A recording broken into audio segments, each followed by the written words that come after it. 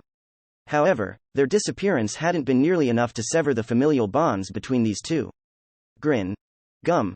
The boy shed tears as he called out the name of his family member. His face was a mess, and he cried like he'd found a priceless treasure he thought was lost. Gruao. Gringham responded with a mild roar. The beams from above were burning his back and causing him great pain, but he wanted to be the same Gringham Louis had always known, so he acted like it was nothing. Two members of a family, once separated, were now reunited. Kyahahahahahahahahah. Alas, despite Gringham saving Louis, the situation hadn't improved. Monochrome laughed again, as though ridiculing the large torch that wasn't avoiding any attacks and was just letting itself get burned. If the laughter could become words, they would be, "I want both the big and small torches to burn and show me their despair." Grr. The Ares Leo growled. He didn't have any way of dealing with the monster trying to take Louis's life. Though strong, Gringham was but a land creature. His claws and fangs were meant to be used on the ground, and they could never reach the skies. Being an animal prevented him from ever defeating Monochrome. All he could do in this situation was to use his elephantine frame to cover Louis and protect him using his HP. Again, Gringham couldn't win against the UBM, and that wouldn't change even if his owner, Shijima, was here. They had no cards to play here.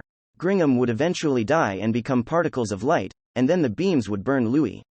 They could only wait for their deaths, and only a miracle could save them now. Thus, despite already having wrought a miracle, Gringham pled for more. "Ah, please, you can use my life if you have to. I beg you, anyone, give me a miracle that could protect my little family." As if picking away at his plea, Monochrome fired another beam at Gringham's back. The energy used in it was greater than in the previous ones, which immensely increased its penetrating power. It was enough to pierce through Gringham's large frame and burn Louis. Grooaaaaohh. He roared as he felt the energy from above and sensed that the incoming attack was incomparable to the ones before. He braced himself in the hopes that the beam would stop with just him, that it was thoroughly meaningless. A shield of flesh simply wasn't enough to stop this particular beam. Both Gringham and Louis would die. However, right before it hit, "Lend me your back for a sec." A certain man said those words and jumped up on Gringham. He then held the black shield in his hands towards the sky and stopped the devastating beam. Unable to penetrate the shield, it scattered and rained on the surrounding buildings, either setting them aflame or downright melting them. However, the heat from the beam increased the temperature of the shield the man was holding, leaving him scorched. Though burned by both heat conduction and radiation, he continued holding the shield up to protect both Gringham and Louis. Eventually, the beam stopped. After protecting their lives, there was an interval in which Monochrome didn't fire anything, likely because it was charging another powerful beam. The man used this opportunity to talk. "Do you hear me, Monochrome?" The UBM's laughter was still reaching his ears, but the man didn't know if his voice reached Monochrome. "Your eyes look down on us all, but do they even see?" He continued regardless, presenting the monster with a question that came from his heart, and a declaration just as passionate. "There's nothing here for you to break." Perhaps he was talking about the exact place he was in, the burning village, the miracle wrought by a certain family, or all of them at the same time. "I won't let you take another life." The pleasant time at Torna had ended with the advent of the tragedy above. It had brought pain to many and was endangering Louis' and Gringham's lives at this very moment. The man claimed that he would put an end to that nothing would be lost now. This man, Ray Starling, took a deep breath and gave his whole heart into the words he said next. "Come, monster. This is the shield of miracles." They were the same words Louis had mentioned when talking about Shijima. When Louis and Farika had been attacked by an inescapable despair, the man had spoken them before braving the horde of monsters in order to save the mother and child. He had no doubt been a miracle worker, and Ray thought it seemed right to start his battle against Monochrome by borrowing those words. Just like Shijima before him, he was determined to destroy the sky-nesting despair before it could take Louis' life. That declaration was the trigger that started the final fight between Ray Starling the Unbreakable and Monochrome, the Void of the Black Sky. Chapter 7. Soar High, Shooting Star. The tale of a star. Monochrome didn't know its own origin. It wasn't even aware if it had been birthed by nature or created by someone's hand. The name above its head was something it was never conscious of, either. The world called this monster the Void of the Black Sky, Monochrome, but the creature never considered itself any such thing. To it, the world was made up of only this itself, and everything else, so coding things with names was simply unnecessary.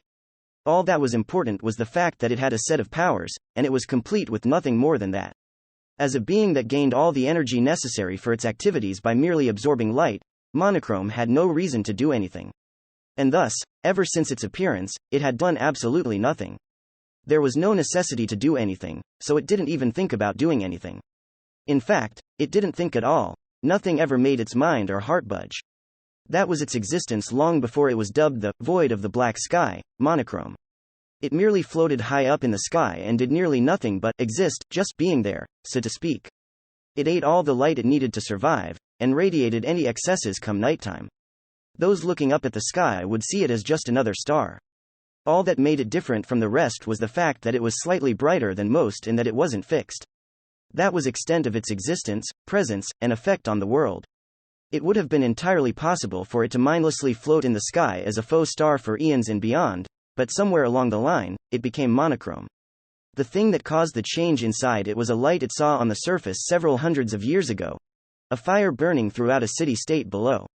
Monochrome, or, rather, what it was before it got the name, looked down upon the scorching flames of war. Man killed fellow man. Many were hurt, their homes were burned, and their lives were extinguished as the air became dense with anguish and despair. But despite the horror, someone was looking at the scene while laughing with pure glee. The commander of the invaders cackled loudly as the enemy nation burned to the ground. The display of emotion so intense was something that the plant-like creature up in the sky wasn't familiar with, and looking down at the scene made something within it, something that had been dormant all this time, suddenly stir. Heart, mind, core. There was no telling what it actually was, but the fact remained that it was moved, and it had no idea why.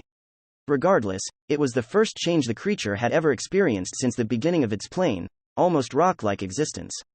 Due to that, it didn't find it important whether the horrible scene's effect on it was positive or not. It only cared that the presence of despair caused it to change, like it caused change to those in pain and those who laughed. That realization was so fresh and unknown to it that it quickly took it upon itself to bring new despair. It had already known that focusing its excess light allowed it to fire a heat beam that could reach the surface, and that was exactly what it did.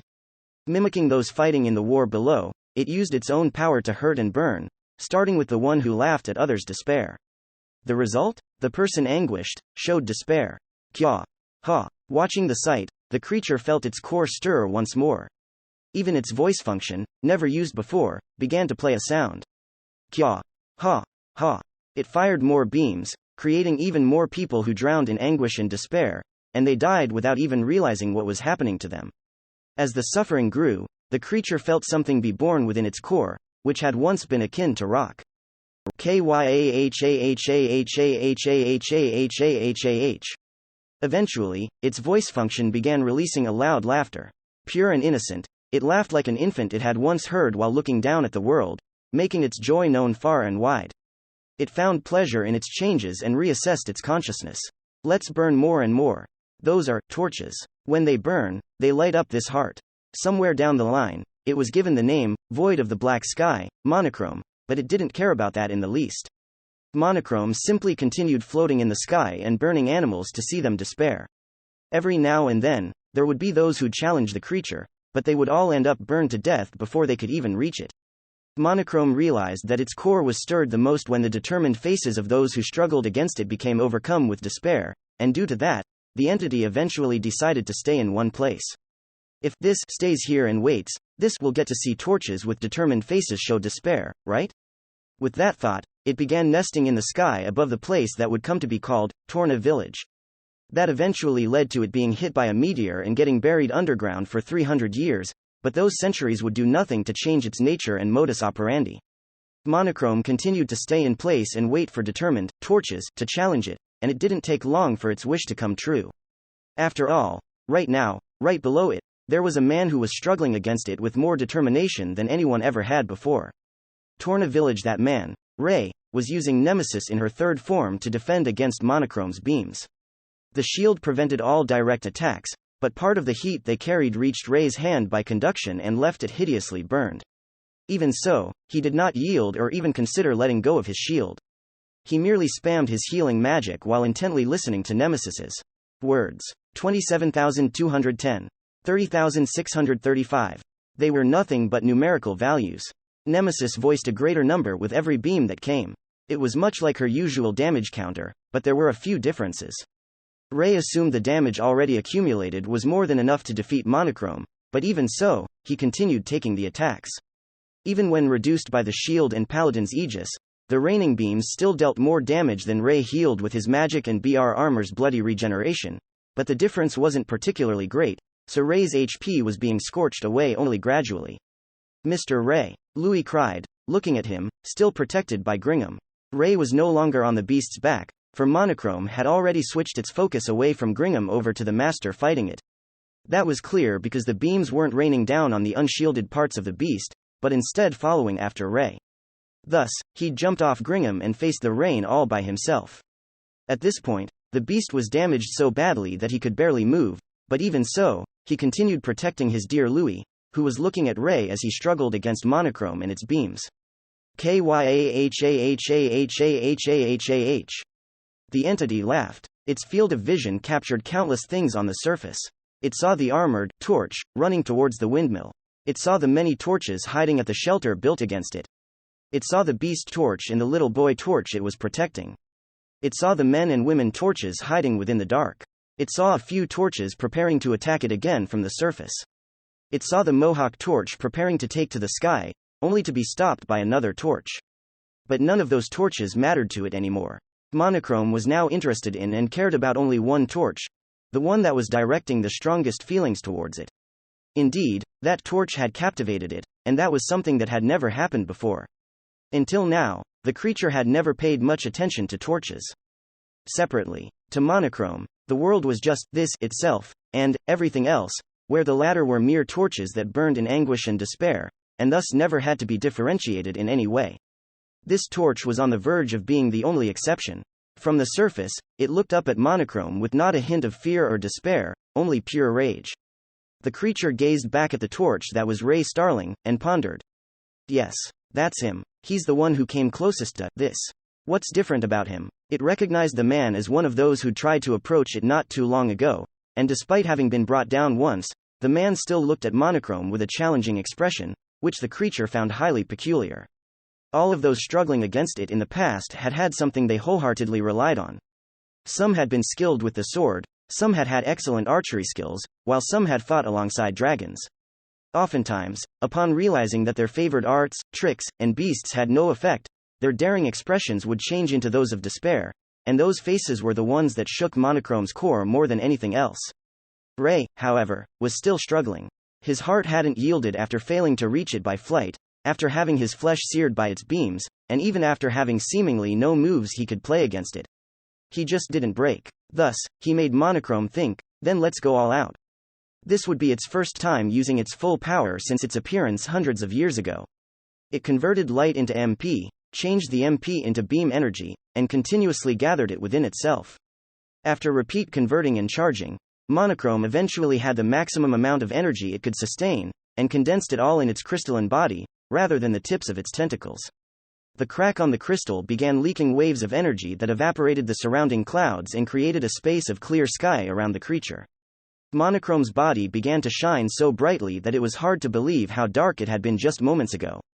It was preparing to unleash its trump card, not just a powerful yet nameless beam, but a uniquely titled skill. The creature spoke its name, Shining Despair. For reasons unknown, the pronunciation of the word despair was unlike that of Earth's, being closer to disappear. Nevertheless, the text was honest. The skill was most definitely a light that could end all hope, carrying energy incomparable to all the beams that came before. Before its might, even the loss of power due to distance was negligible. If it stormed down to the ground, it would not only evaporate people, but destroy and scatter an immense part of Torna itself. People could feel it in their bones by simply looking up at Monochrome, as proven by all the despairing faces the creature saw. Kyahahahahahahahahahahah, it cackled. The movement in its core made it far too happy. Then, it looked at the face it wanted to see the most, Ray's. Did ya despair? Hey, did ya? Did ya? Huh? However, Ray's face was one of the few that showed no grief. He merely looked up at Monochrome with even more rage in his gaze than before. Despite the abject dejection around him, his two eyes remained those of an unyielding challenger. If they could speak, they would surely say, I will defeat you. Scary, Monochrome thought, the first time it felt something that wasn't joy. However, the sentiment was only momentary, as Monochrome quickly prepared to fire another beam of shining despair towards him. Perhaps the creature was spurred into action by its first taste of fear. Even so, Monochrome was far too clueless. It didn't know that the man was called Unbreakable. Even when faced with countless tragedies and disasters far exceeding his own power, Ray had never even considered backing down. Even when dealing with evil and despair that could bring most to their knees, he'd stood tall by the sheer force of anger alone. And he'd seized miracles for every single one of those disasters. Monochrome knew none of that, but now, it would become painfully aware of it. Gringham, Ray shouted while looking at Louis. He could tell that the immense skybeam would soon be fired down. With just that alone, Gringham understood what he had to do. He raised his hurt body, took Louis in his mouth like a parent cat takes a kitten, and dashed away to distance him from what will soon be ground zero of the massive beam strike. Gringham, Mr. Ray, Louis called out as he was taken away. Ray didn't say anything and instead responded by raising his shield to the sky. And thus, Ray and Nemesis were the only people left in ground zero. He wouldn't run. Even if he tried to, he'd only be caught up in the destruction, not to mention that the TNs in the shelters would fall prey to the beam's power. He couldn't back away. That must be the fiend's ace, said Nemesis. I wonder how powerful it is. Well, it's clear that one won't be enough, replied Ray. Two might do the trick, but I can't be sure. Do we not have brooches? I'm all out. I put my last ones on Louis and Gringham. Life-saving brooches prevented fatal damage, and before heading to Torna, Ray had had 3 of them in stock. However, having had used one up in yesterday's battle against Rosa, and handing the rest to Louis and Gringham today, he currently had none left. Nevertheless, he didn't regret the act at all. So, it all depends on us, he concluded. Very well. You may count on me. Yeah, I believe in you. They had 2 more uses of counter-absorption. If they, his shield, and his passive defense skills weren't enough, Ray would surely receive the death penalty. If that happened, he wouldn't be able to launch his counterattack, and Monochrome would reduce all of Torna to ash. Out of all the gambles they'd taken today, this was likely the greatest. Stats, skills, equipment, embryo. This moment would test whether all they'd acquired during their time in Infinite Dendrogram would be enough to resist the despair about to rain down from the sky. Shining Despair. Monochrome repeated the name of the skill again and launched the devastating beam of light directly from its crystalline body. It was akin to a pillar linking heaven and earth, and it was dense with a heat so immense it could easily scorch the surface. Were it to hit the ground, it would surely evaporate the area and turn Torna into a land of death. The light made the many lives in the village be overcome with despair. They, however, didn't break. Counter-absorption, Nemesis shouted, calling forth a different barrier of light. This new one momentarily stopped the might of the pillar, but then it was shattered. Even so, it was clear that it had an effect. The pillar's diameter had gotten smaller. Then the beam was blocked by yet another barrier of light exactly like the one before. It was a chained counter-absorption activation, a technique Nemesis had acquired over the last month. One that they'd already used against Rosa. The second barrier kept the pillar of light at bay longer than the first, but it, too, was shattered, letting the beam reach the surface.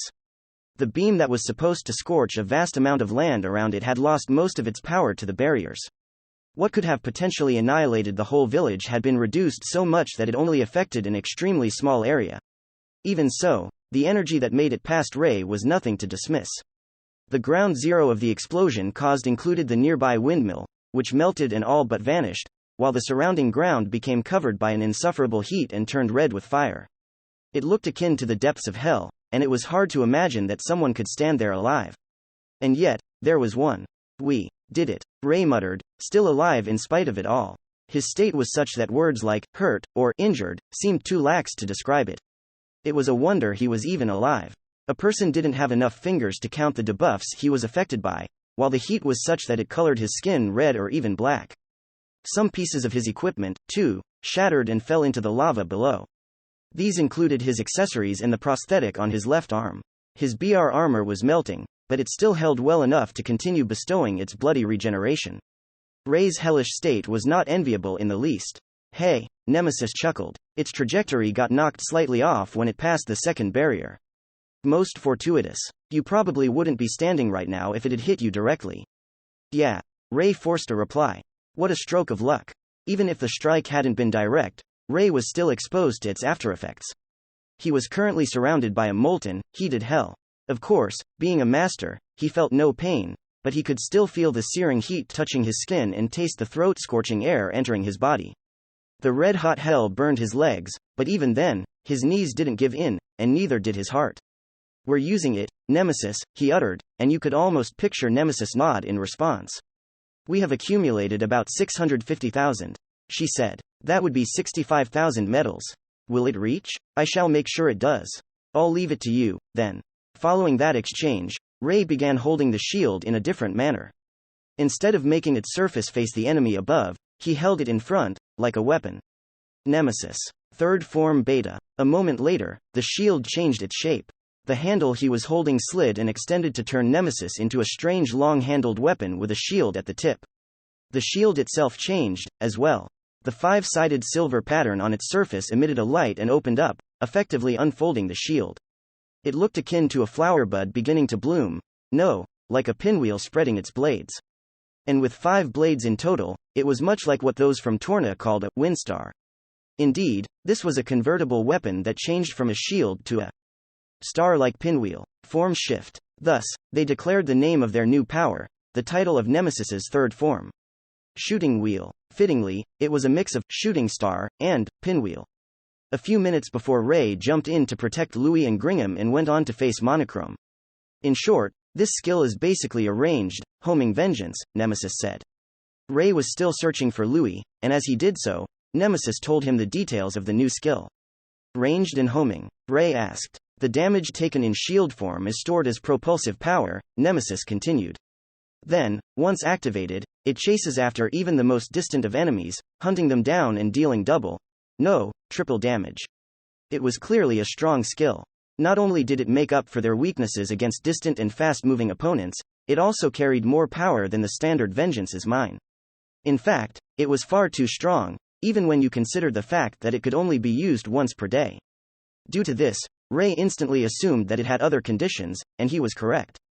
But there are two problems with it, said Nemesis. Which are, first is the fact that it bases not only its power, but also its speed and distance flown, on the damage dealt by the enemy. According to her, the skill used a tenth of the damage taken as the value for its distance and speed. For example, with 10,000 damage taken, it would chase the enemy for 1,000 medals at 1,000 AGI. Yeah. That is a gamble, said Ray. The highest distance Monochrome had reached during the pursuit was 25,000 medals, meaning that the damage they would have to accumulate to reach it with that condition was at least 250,000. And that was only assuming that that distance was its absolute limit. For all they knew, the creature could be double that far away, and gathering enough damage to cover that distance would be no small task. Second, its activation takes 1 minute of preparation, Nemesis continued.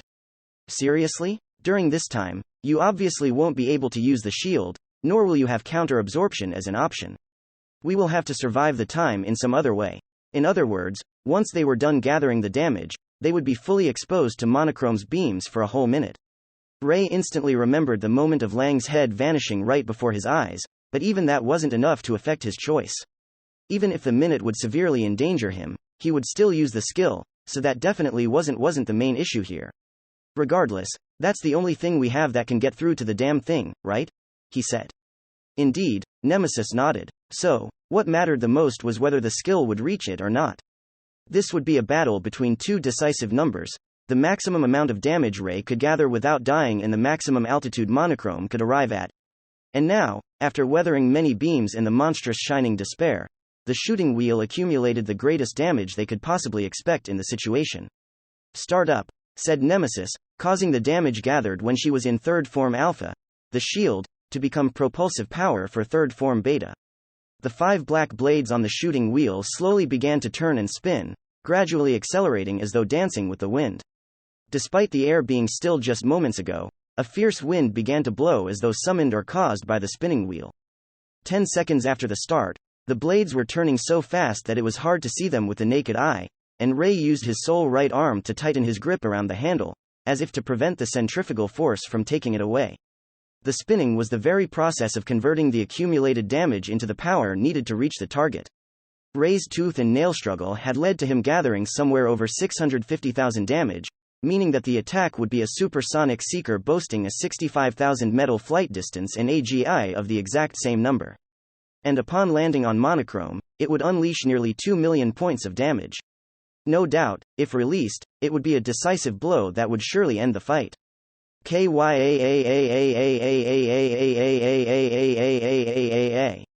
Monochrome in the skies above no longer laughed or expressed joy in any way.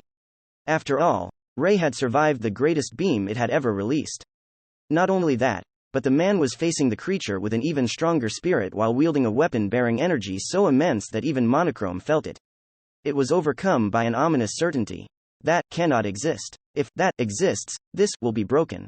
It will be ended. The entity had given up on trying to make Ray despair. It felt only fear that it would be ended if it didn't end the man first. It was the first time that Monochrome, the untouchable sky dweller, had ever felt the danger of death. That feeling was something not even the meteor from centuries past had been able to give it.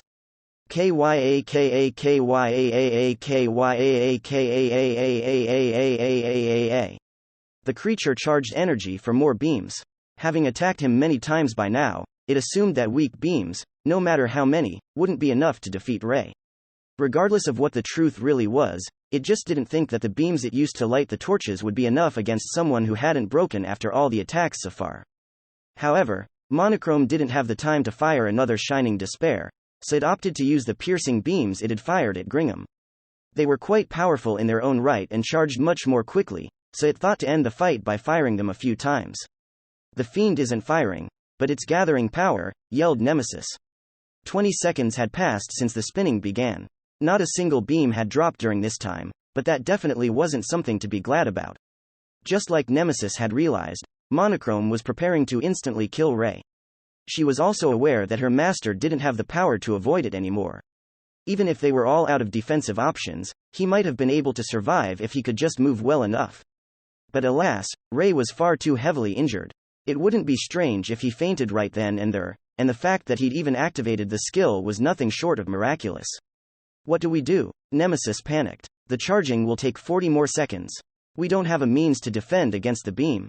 Just as the black shield was a form focused entirely on defense, the shooting wheel was a form focused solely on offense. As she was now, Nemesis had the power to defeat the enemy, but not the power to protect Rei, and thus she thought that it was all over. Her master, however, seemed to think otherwise. Hey, it's fine, he said. Rei? A single look at Rei's face was enough to tell her that he wasn't just putting up a front. Despite being nearly thoroughly drained of power, he still seemed to believe in something. What do you mean, Phi? Before Nemesis could finish her question, something above them changed. Monochrome was done charging, and it prepared to release the piercing beams that would obliterate Rei. Rei! Nemesis shrieked. Rei, on the other hand, showed no fear or pain, and calmly said, "We're making quite a show here. Anyone would notice this." There was no doubt he believed in something. In fact, he was so confident that he put on a smirk. And if she noticed, she'll surely come. Then Monochrome fired a number of fatal beams. A single one of them was enough to make short work of Rei's current HP and make his body evaporate, along with any chances of turning the tide. Even so, Rei showed no fear, again looking like he believed in something, or someone. Right? B3? He called. Ya don't even gotta ask. And she brashly answered, "Fire resistance. Astroguard." The three-metal giant named Barbaroi Bad Burn roared as she jumped in between Rei and the beams, protecting him from harm and becoming his shield by using skills that upped her fire resistance and defense. "TCH," she shouted. "Damn asshole went through the elemental def like it's paper. But hell if it'll be enough to break through my defense." The hail of fatal beams continued for over 20 seconds, and yet, like an all-enclosing canopy, she shielded Rei from them all. Ha, she chuckled, looking somewhat satisfied in spite of the white smoke coming off of her armor. There goes almost a third of my HP. That shitty thing has power, I'll give it that. Her words and state made Rei form a wry smile. Nemesis, on the other hand, looked thoroughly confused. B3. Eh? This is B3? She asked. Well, yeah, Rei replied. No matter how you look at her, it's B3. No matter how you look at it. Nemesis repeated. But the armor design is the same as. Oh, never mind. I must say, though, first Marie, now her. I'm quite impressed by how good you are at recognizing people. Despite her perplexity, Nemesis didn't stop spinning the shooting wheel. Only 20 seconds were left until the third form's power would be unleashed. Here ya go, said Barbaroi. Ah, Rei lightly exclaimed as she poured an HP recovery potion of the highest quality on him. So that skill's gonna reach Monochrome, right? She asked. Yes. Then you just think only about getting the stuff to the damn thing. I'll eliminate anything that gets in your way. Thank you. Rei entrusted his defense to Barbaroi and focused entirely on Nemesis's skill. Half frenzied at this point, Monochrome continued raining down its beams towards the surface. It had clearly stopped thinking about the balance between power and energy regeneration, and kept on attacking while breaking its limits. The crystalline tentacles it used to fire were now heated and smoking, but Monochrome continued using them regardless. Despite that, not one of the beams reached Rei. That ain't enough, shouted Barbaroi. She was acting as the best tank Rei could possibly hope for in this situation. The beams couldn't take his life, no matter much effort the UBM put into it. Thus came the time. Rei, the preparation is done, Nemesis declared. Give it hell, Rei. Barbaroi encouraged. Yeah, Rei answered. As the shooting wheel stirred the air at supersonic speeds, Rei brandished it behind him as if preparing to throw a ball into the sky and began speaking a set of words. Payback. It was the shooting wheel's unique skill, the crystallization of Rei and Nemesis's hopes. It was their oath to overcome their weakness and the manifestation of their wish. It was the materialization of their desire to prevent tragedies that were outside their scope, and its name was a prayer to let it reach far and wide. Beyond the stars. And thus it flew. As Rei swung, the five-bladed star was disconnected from its handle and soared high into the sky. Being both a shooting star and a wind star, it made you wonder why it was so reminiscent of the legend of Monochrome's ceiling and whether it was a coincidence or not. Leaving a trail of black aura behind, Nemesis, the supersonic shooting star, rose towards the dark star up in the sky.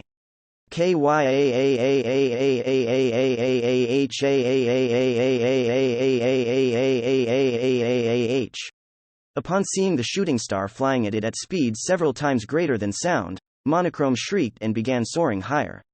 It didn't even consider shooting it down, for the shooting star's speed was far too immense for its beams. The creature flew away at full power, at speeds it had never even tried before, greatly exceeding its previous record. Both the chaser and the runner stars rose to the sky with supersonic velocity. To those on the surface, the sight would be akin to seeing two shooting stars fly from the Earth to the heavens, rather than the other way around. But reversed or not, shooting stars all shared the same fate, to flash through the sky, fade, and expire.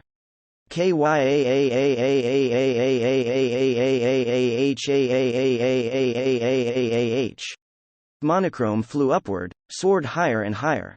It paid no heed to its MP reserves or even considered using any power to convert light into it. It focused all of its functions and mechanisms solely on speed to escape the black shooting star behind it. They were already far past the limit any living animal could bear, and yet, the chaser showed no intention of stopping. The pursuit showed no sign of ending even as Monochrome itself surpassed the greatest height it had ever reached. The altitude was now over 35,000 meters. The world beyond was alien even to the creature, and there was no telling how long its cracked frame would last. But even so, it continued flying, for stopping meant certain extinction. Escape, it thought. Escape, escape, escape. This will end if it doesn't escape. What it felt right now was perhaps the very same feeling it had been causing all this time. Despair. The sole source of its joy. No, it wasn't despairing quite yet, for it still had some hope. With that speed, that shouldn't be able to fly too far. This has a limit. That has to have a limit, too. This will not end if that reaches its limit first. That was its hope, and it wasn't wrong in the least. The shooting wheel's limit was 65,000 meters, the distance it could fly after converting the accumulated damage. The altitude had now exceeded 50,000 meters. There were only about 10 seconds left until the shooting wheel lost all its propulsion power. The outcome of this chase would surely be decided here in the thermosphere, the place where shooting stars are said to expire. Such beauty, murmured Nemesis as she continued the vehement chase. As an arms type, she had a large field of vision, so she could both focus on Monochrome and see the world below. She could now look at the planet without the horizon cutting off her vision. Her eyes could now see far beyond the single kingdom she and Ray spent their time in. She could see some activity in the neighboring countries and even catch glimpses of the unique sceneries from those far away. There was also something gigantic far off in the distant south. Nemesis could now see both the extent and vibrance of this world, and she found it nothing but beautiful. She hoped to someday get a good, long look at the scenery with Ray at her side. But now, there's something I must do. She had to destroy the tragedy that had appeared before her master. Ray had entrusted her with the role, and she wanted to do it, too. The shooting wheel's limit was close, but Nemesis still flew, swearing to make it reach. You could have just watched the world from here, she uttered while looking ahead. The words merely escaped her mouth, but that was probably her final, ultimate sentiment towards Monochrome. She forced out the last of her power. The end. Monochrome panicked as the shooting star approached. This will be ended. It had already lost all hope of escaping. With all its core, the centuries-old UBM feared the coming end, the gaze of death. Because of this, it began to think things it had never considered before. This will be ended. If it ends, then. It thought and paused as an alien idea came to its mind. Wait, what would happen if this ended? For the first time in its long existence, it thought a question that most minds would come across at their earliest stages. It had never considered that back when it was plant-like, and ever since becoming monochrome, it had done nothing but cause ends, but now. Why doesn't this want to end? As a creature that had originally been nothing but a star-like thing hanging in the sky, it shouldn't have had anything to feel about its own end. Before becoming monochrome, it hadn't even considered whether it existed or not. By witnessing a human conflict, it had learned of despair, learned that made its core stir, deemed it to be joy, and decided to mass-produce despair to please itself. Right, if this ends, it won't see more despair. And if it doesn't see despair, it won't feel joy. It didn't want to end because it wanted to feel more bliss. But then, it suddenly began to question the centuries-old principle of its behavior. But then, why did this enjoy it? It finally realized that, in its first exposure to despair, the one who'd found joy in it wasn't monochrome, but some human on the surface. The creature's own joy was just a borrowed imitation, and it had misinterpreted that by thinking that it had gained a desire, despite the fact that it had absolutely no necessity to derive joy from despair. Thus, the belated question made Monochrome slightly slow down its ascent, letting Nemesis catch up to it. One of the shooting wheel's 5 blades bit into the creature's crystalline body. "Farewell, star of the black sky," she screamed. And returned triple the damage it had done to Ray and Nemesis. The vast amount of damage delivered by Payback Beyond the Stars was too much to bear, even for an ancient legendary UBM, especially one that had sacrificed its endurance for other qualities. Then, Monochrome began to weave a thought, but it was cut off by its own extinction. No one would ever know the conclusion it came to. That day, there was a dazzling bright light in the sky. It was the light stored within Monochrome, now released by its collapse. However, it was nothing like the scorching beams it had fired when active, it was only a pure shine, much like the one the creature had emitted before becoming Monochrome. In a certain village in Alter, a boy was looking up at the sky alongside his little sister. "Wow, it's so pretty," she said joyously. "Yeah, it's sparkling," he agreed. Exposed to the unusual light in the sky, the innocent little children felt nothing but jubilation. Such exchanges were common among those who saw the light, and there was not a hint of the despair Monochrome had once brought. Those who saw it merely reveled in the joy inspired by the beauty of the sight. Perhaps this had been a common spectacle back at the age before Monochrome became a creature of despair. The entity that had spent the last few centuries leading a false existence spent its very final moments lighting up the world as it had originally, and then vanished completely. Epilogue Paladin. Ray Starling. Upon confirming that Monochrome was gone for good, I passed out instantly. I didn't just get the fainting status effect, either, I actually became so relaxed that my consciousness turned off. I felt like I slept the whole time I was inside that weird space you go to when you're out cold. Also, it might have just been my imagination, but I thought I saw a blackish, reddish humanoid silhouette act all sulky, saying, "I finished it and you come here like this," or something. Anyway, upon waking up, I was greeted by several changes, with the first of them being the special reward, which, just like you'd expect, went to me. It was called Black Warcoat, Monochrome, and it was basically a crystalline, transparent greatcoat. Upon seeing it, Nemesis. Oh, right. Speaking of her. After defeating Monochrome, she, still in her shooting wheel form, simply came back down to the surface like it was nothing, merged with the handle I was still holding in my hand while unconscious, and turned back into her human form.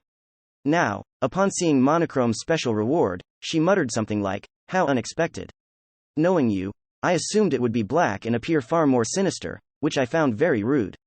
Just what made her automatically assume that my gear would be sinister? Anyway, the Black Warcoat had a passive skill called Light Absorption, and when I equipped the coat and activated it, it instantly went from transparent to black. True to its name, the skill absorbed light, and it seemed to do it so well that the whole coat turned completely dark. "I knew it," said Nemesis. "That aside, light absorption wasn't the only skill it had. I expected the other skill to have something to do with flying or voice, but its name, Shining Despair, basically said it all. As expected, its description said that it fired a beam, and I could only assume it was a weaker version of the greatest one fired by the UBM. However, it left me wondering about something. When the monster fired that beam, I'd heard it say, Shining Disappear, rather than Despair, so I was slightly curious why the pronunciation had changed after it became a special reward. Was it adjusted to me or something? Come to think of it, in Infinite Dendrogram, certain English words were used or pronounced differently than in real life. Was there something going on with the translation function?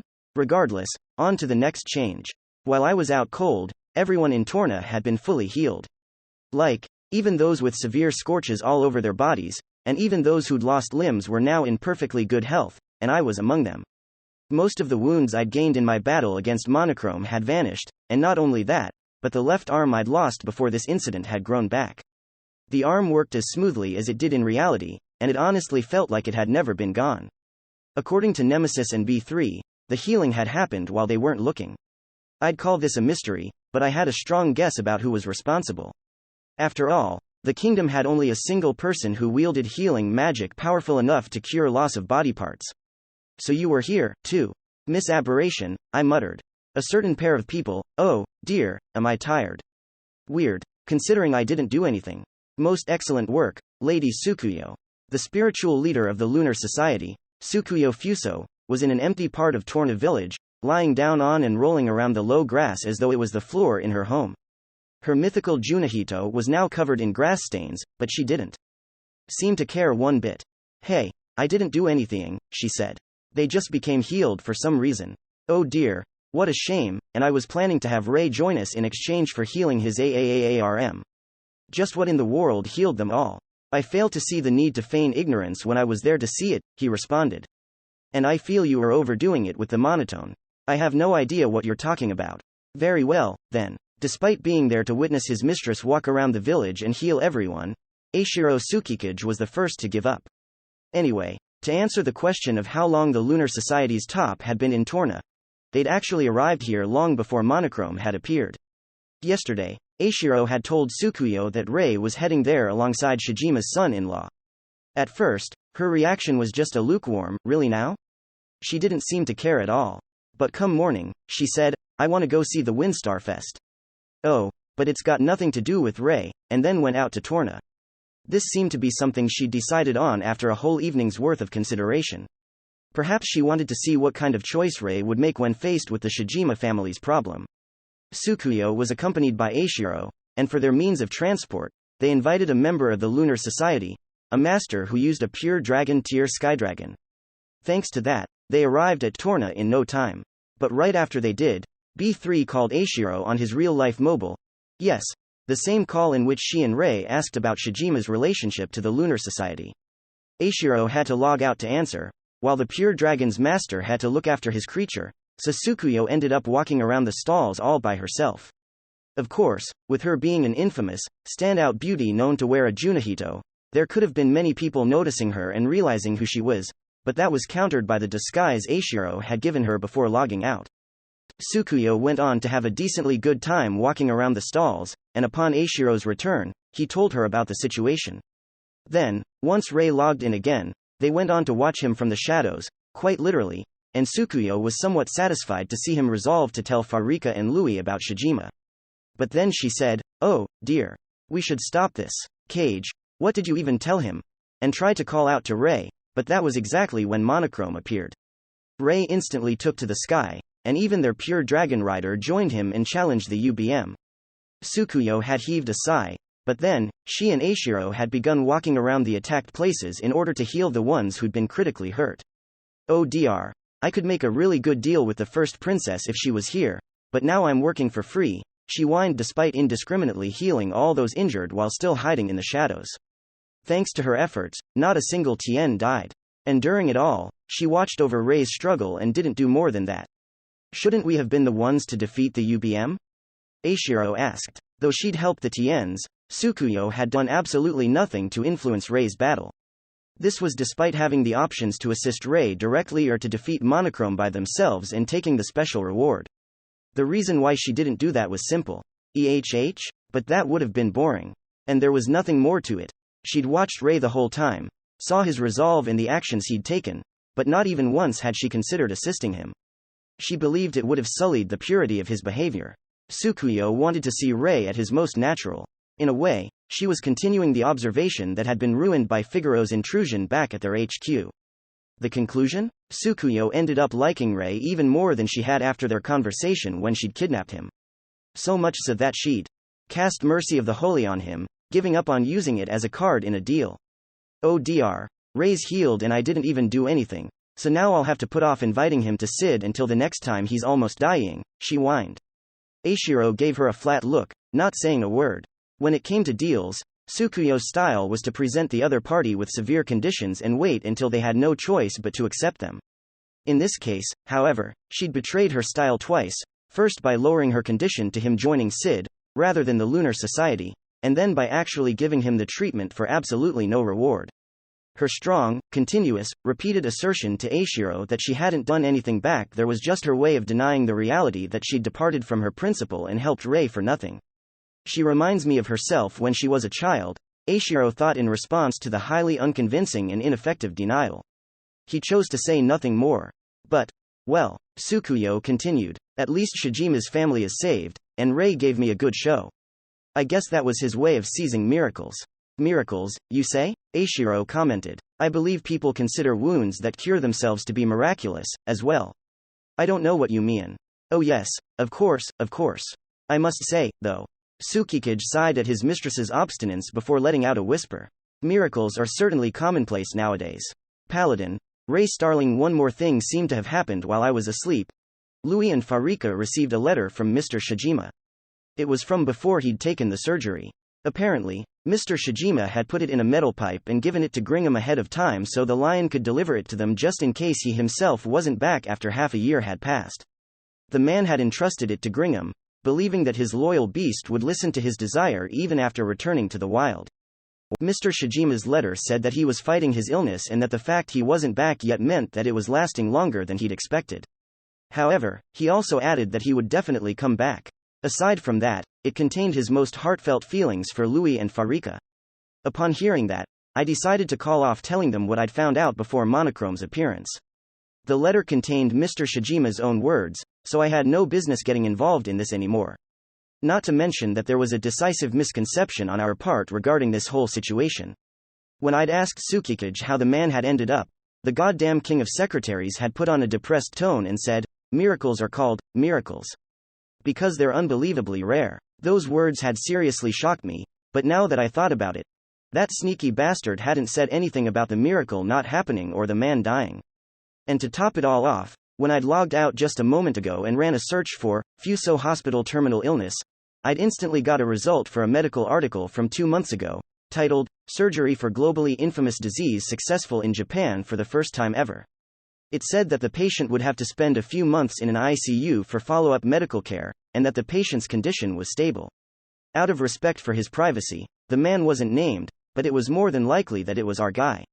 The miracle had actually happened. Man, I've been had, I muttered. I knew today was April Fool's Day. And, well, I had clearly been fooled. Hook, line, and sinker. Was I feeling bad about that, though? Nope, not at all. That evening, after thanking me for saving him and Gringham, Louis went on to withdraw his request, saying, "I'll keep waiting for Dad with Mom, Gringham, and my little brother or sister. He will come back." He made the right choice, if you ask me. After all, the day he was waiting for wasn't too far away. It was the first morning after the monochrome incident. B3 and I were about to leave Torna as Louis, Farika, and Gringham were seeing us off. Oh, yeah, I forgot to mention that Gringham was tamed by Farika. If he'd stayed untamed, he might have been accidentally killed by someone, so yesterday, she'd gone out to get the tamer job and made him hers. Of course, an Aries Leo wasn't exactly a creature that could be tamed by a completely new tamer, but it was different in Gringham's case. They were family, and he'd wanted to be tamed, so the process had been completed without a problem, and he was now lying asleep on their grounds like some enormous housecat. Now, he too, would be waiting for his original owner alongside his family. "Thank you so much for everything you've done," said Farika as she bowed her head. Louis followed after her. "You helped with Louis's request and even saved us from that monochrome." "No need for that," I replied. "I did those things because I wanted to. It would have left a bad taste in my mouth if I hadn't done them, and having done them, I was feeling nothing but refreshed. That alone made it all worth it." "Oh, right," said Louis. "I cancelled the request, but the money." "Oh, no need for that, either." I raised my hand to stop him. "Yes," B3 nodded. "We never agreed on an amount." "Exactly, we hadn't decided on a reward. Not to mention that, thanks to this matter, we chanced upon a windfall," she continued. "And that's payment enough. Yeah, the reparations from K&R would do just fine." I'd gotten a closer look at the contract and found out that the interest for delayed payment was insane in more ways than one. If Rosa didn't hurry and pay up, she'd be in for a serious debt hell. Anyway, we were about to depart, but before that, "Louis," I addressed the boy. "Yes? What is it?" He looked up at me. "There was just one more thing I wanted to tell him before I left. Make sure to support your little brother or sister when he or she's born, all right? Little brothers rely on their big brothers more than you'd expect." Okay. And with that exchange as our last, we left the Shijima household. Silver, having recovered from the effects of that gremlin embryo, was pulling B3's carriage forward. Nemesis, B3, and I were all on the coachman's seat. Looking around, I could see people reconstructing the parts of the village monochrome had destroyed yesterday. A group of masters with mohawk haircuts looked particularly enthusiastic about their volunteer work. "Can't judge a book by its cover, huh?" I thought as I watched the scenery when I felt B3 look at me, both silently and intently. "Is anything wrong?" I asked. "No, it's just that. I find it strange that you aren't saying anything about me when I was in armor. Tone, looks, nearly everything about me was different, so I expected you to ask." Yeah, she'd definitely been more manly back then. That was what she'd called being turned on, or something. Nevertheless, well, I'm used to it. Used to it? I have 2 family members and a few friends whose tones and behaviors, like yours, drastically change depending on the situation, so I don't really mind it at this point. I see. Both of my siblings, Marie, Hugo. Probably Rook, too. Looking at it like that, I realized I had quite a number of two-faced characters around me. But at least they were all good people at heart. By the way, may I ask you something? Nemesis joined the conversation with a question for B3. What should we call you from now on? B3 feet or Barbaroi? Oh, please use B3 feet when I'm not wearing my armor and Barbaroi when I am. She separates them. Why the separation? Asked Nemesis. B3's face turned slightly red as she said, well, that makes it cuter and cooler, right? Those words of hers made me suddenly burst into laughter. She turned all sulky and lightly whacked my head a few times before escaping into her carriage. Yep, she's an unexpectedly charming person, I thought with a grin. Those hits took some of my HP, though. You have no one to blame but yourself, said Nemesis. Can't argue with that. And so, our carriage left Torna. I turned around for the last time and took a look at the village, now a small dot on the horizon. Now that I think about it, what will happen to the Windstar Festival now? I muttered. Monochrome, the origin of the festival, had awakened, greatly damaged the village, and vanished. Though not many had been hurt or injured, the same couldn't be said for their homes, which were charred or even burnt to the ground. Reconstruction would take a lot of time, and it wasn't certain whether they could continue the Windstar Festival tradition. It will go on, said Nemesis, sounding certain. She was sitting off to my right. Why do you think that? I asked. People are creatures that advance forward while etching their pain and grief into the past, so I'm certain they will do the same with this incident. I silently pondered, thinking that it seemed much like throwing a festival during the anniversary of an air raid or some other calamity in order to comfort the dead and pray for restoration. You and I are like that, as well, she added. You, too? Indeed. I am an embryo that changes your pain and sadness into power that lets you keep moving forward, she said as she gently grasped my left hand, the one I now had again. But the will to do that is none other than yours, and the same applies to everyone else. So if those calling this village their home have the will to move on, it will be restored in no time, and the festival will continue to happen as it always has. That's true. We rode the carriage as it traced the road leading back to the capital. A gentle wind was blowing over it, spinning the windstars decorating the fences. The following year's Windstar Festival happened without a problem to name. However, there was a slight, but noticeable, change. The Windstar decorations were now being held up by small paper dolls, which seemed to represent the person who'd shattered the star of the black sky. At the year's Windstar dance, one could see a certain family dancing among the crowd, a wife with her husband, and a young boy with a silent girl. Not far away from them, there was a lion with a baby sleeping on its woolly mane. Though it was much like the scenes from years before, it was definitely new. And that day, too, there was a pleasant wind that gently spun the windstars. And, to be continued in the next episode. Midward Fox. Looky here, we got the good ending. Things like this make waiting for the new volume all worth it. Cat. Indeed they do. Now, if only someone didn't destroy the aftertaste. Fox. Whoever do you mean? Almost forgot. I'm the fox, Tsukuyo Fuso. Cat. I obviously mean you. I'm the cat, Cheshire. And I didn't have any scenes again. Fox. Our presence in the story sure is strangely patterned, isn't it? Where's the bear? Cat. In jail. Fox. Huh? Cat. For more about that, read the following side story. It takes place during the events of volumes 6 and 7. Fox. So this volume also has side stories shoved in after the main story, huh? Cat. We have our reasons for this. Promise. Side story. The case of the unknown murders. The situation lost heart. Rook Holmes that day. I was in Gideon's first district, carefully observing all the people passing by, immersing myself in deep thought while at the same time gathering information regarding my surroundings. My father had trained me in that, along with other such skills as lip reading, lockpicking, and reading mystery novels in a somewhat peculiar manner. Specifically, rather than trying to unravel the tricks and mysteries within the work itself, I'd been trained to read while getting into the mind of the author and trying to understand his personality well enough to guess what kind of tricks he would be inclined to use in his story, which might be a suboptimal way to read a book. Regardless, on the day Ray was kidnapped and the day before that, I was undergoing a change in my schedule that had me skipping out on the training from my father. I had to attend the hellish training prepared for me by Ray's brother. Of course, hellish is not an adjective you use lightly, but all things considered, there was just no better word for it. After all, I was told to turn on my pain setting and come close to the death penalty over and over again. I couldn't even describe the pain I felt when I had only 1 HP left.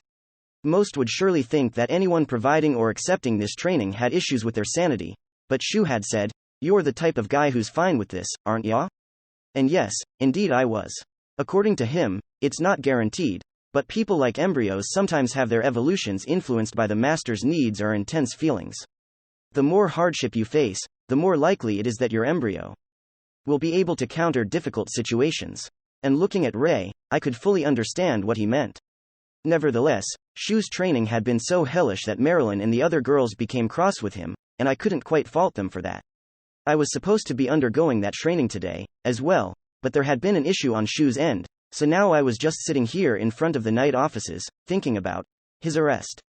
"Rook," Bobby spoke up. "What is it?" I asked. I was sleeping, so I didn't hear the reason. "Why did they arrest the bearman? Food fraud? No, nothing like that." I could concede that the materials used in his popcorn were a mystery in itself, but that had nothing to do with his arrest. The reason for that was serial burglary and murder. Indeed, Shu was suspected to be the one behind a case troubling the city. It all began in the evening 2 days prior, when someone discovered the gory remains of a certain head of a merchant family. It was in such a terrible state that they didn't even realize it was him until they restored his body. It was obviously no accident or suicide, so Gideon's authorities instantly took to action, and as soon as they began the investigation, they discovered that all the money and goods in the hidden safe had been stolen.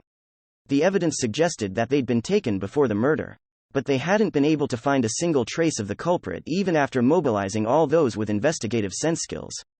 The household also had an alarm system with potential equivalent to high-rank magic, but there were no signs that it had been triggered. They failed to find a single piece of evidence that the culprit had even been there. The only exception was a strange card placed next to the remains. None of those officers were able to read the language on it, so although it was an important piece of evidence, it wasn't quite good enough to be considered a clue. The following evening, there was another burglary murder at another merchant's household.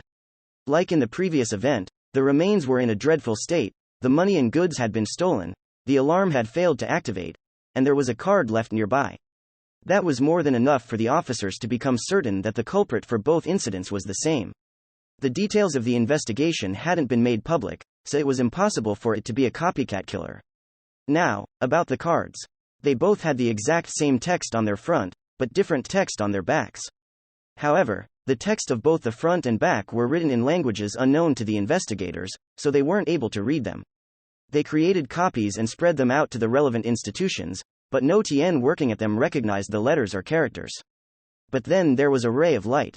Marie happened to visit the offices due to Elizabeth-related business, and when she caught a glimpse of the card the knights had, she read it aloud, saying, "I am unknown?" That was the nickname of Ray's brother, Shu Starling, the King of Destruction. Though his identity had become unveiled during the previous incident, he had yet to be given a new one. Then again, his face was still a mystery, so people were probably fine with keeping the nickname, Unknown.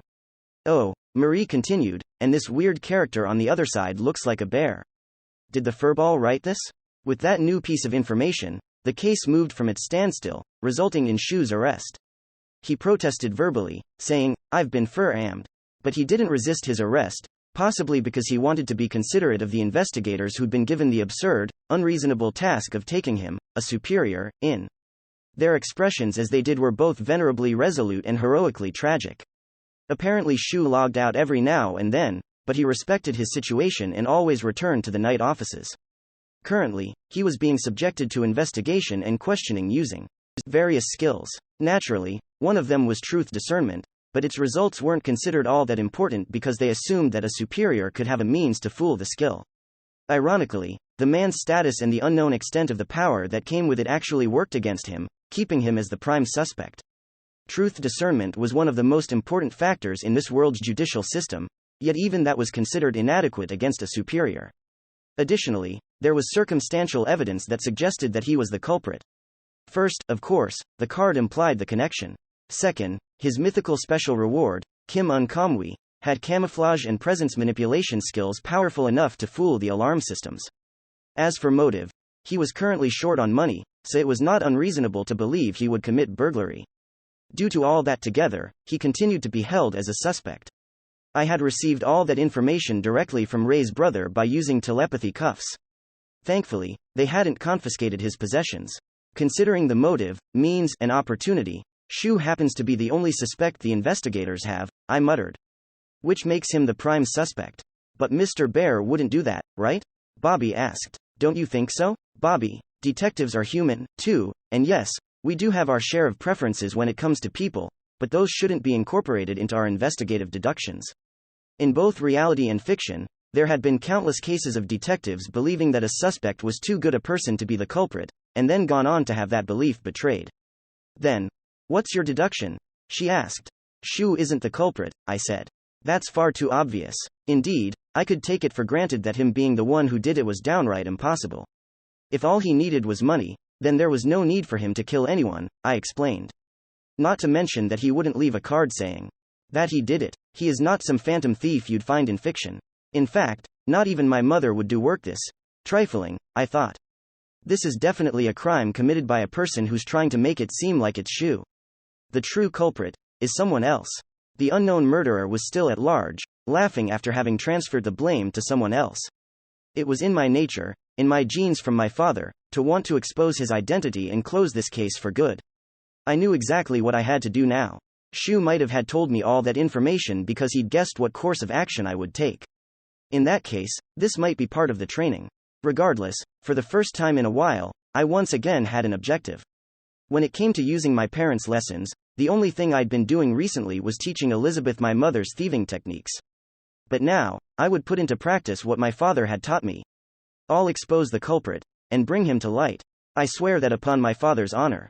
Rook. That line is a BIIIT. I know. I regret saying it now. Anyway, I began the investigation. First we have to find out how the culprit got in, right? Bobby asked. No, actually, the how is thoroughly meaningless here. This world had an awful lot of skills, including ones from embryos that were unique to each master, so the means of passing the alarm system were far too many. Even I personally knew of 2 people who could do it, Shu and Marie. So we will look into the method last, I said. First, we have to work out the culprit's mentality. How will you do that? I'm thinking on it now while I'm recovering my detective's intuition. I sat on a bench in front of the night offices in the 1st district, observing the people passing by.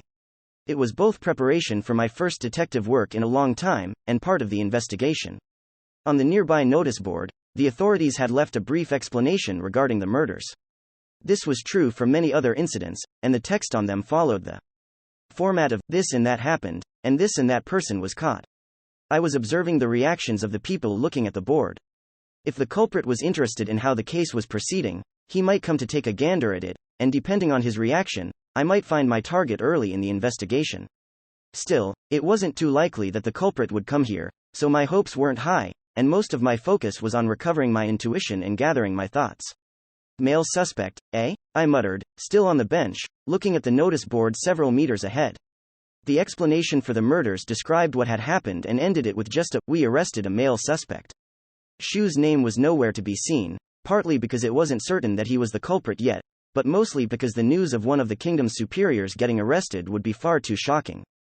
During the incident started by the Giga Professor, Shu had revealed his identity as the King of Destruction and destroyed Pandemonium and the horde of monsters attacking Gideon. The significance of those feats couldn't be taken lightly. Just like the moment of Ray defeating the RSK, Shu's feats had given hope to the people of this declining kingdom. In fact, that might very well be the reason why the culprit was framing him. Arrest alone wasn't enough to send a master to the jail, and if they had save points in other countries, they could come back through those. According to Shu, he had marked save points in all 7 countries, so that wasn't a problem. However, if he was put on Alter's wanted list and lost his nationality, he would obviously disappear from the country's rankings, making it impossible for the King of Destruction, the top of Alter's kill rankings, to participate in the war. And with him being the hope of the kingdom, his exit would mean far more than just a severe loss of war potential. It would be a severe blow to morale. Then, was this another strategical move by the Giga Professor? No, I murmured. It didn't make sense for these murders to be part of a plot to remove Shu from the war. If someone truly wanted to achieve that, they would have framed him for a crime grave enough to get him on all the wanted lists. If that had been my objective, and I'd had the means to do it, I would have killed Elizabeth, who happened to still be here in Gideon. If I framed Shu for that, he would instantly become wanted everywhere, no 2 ways about it.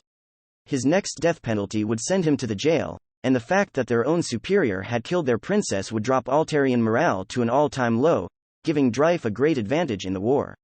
But as things are now, I murmured, since this was just a case of 2 merchants being murdered and having their possessions stolen, it was likely that the country would suppress this whole event.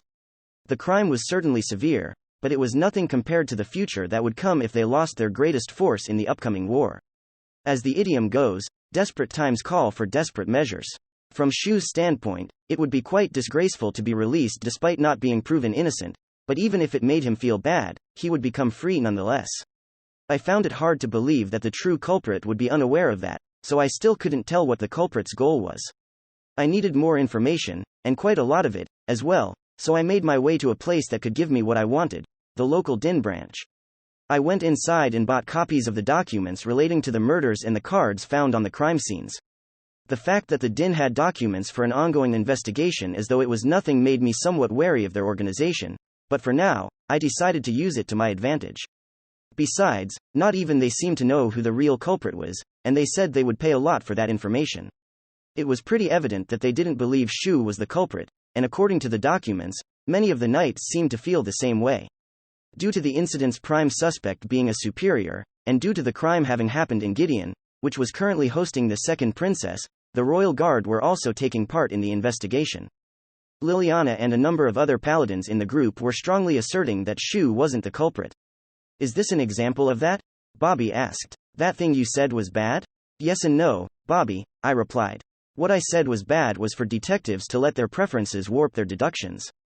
Everyone else should believe in whoever they want, so Liliana and her knights aren't mistaken to do so. And that was why I'd taken it upon myself to find the culprit. I knew enough to assume that Shu wasn't the one who'd done it, but I would do my best to not let my investigation become warped if I discovered proof to the contrary. Rook, will you be on the lookout tonight? She asked.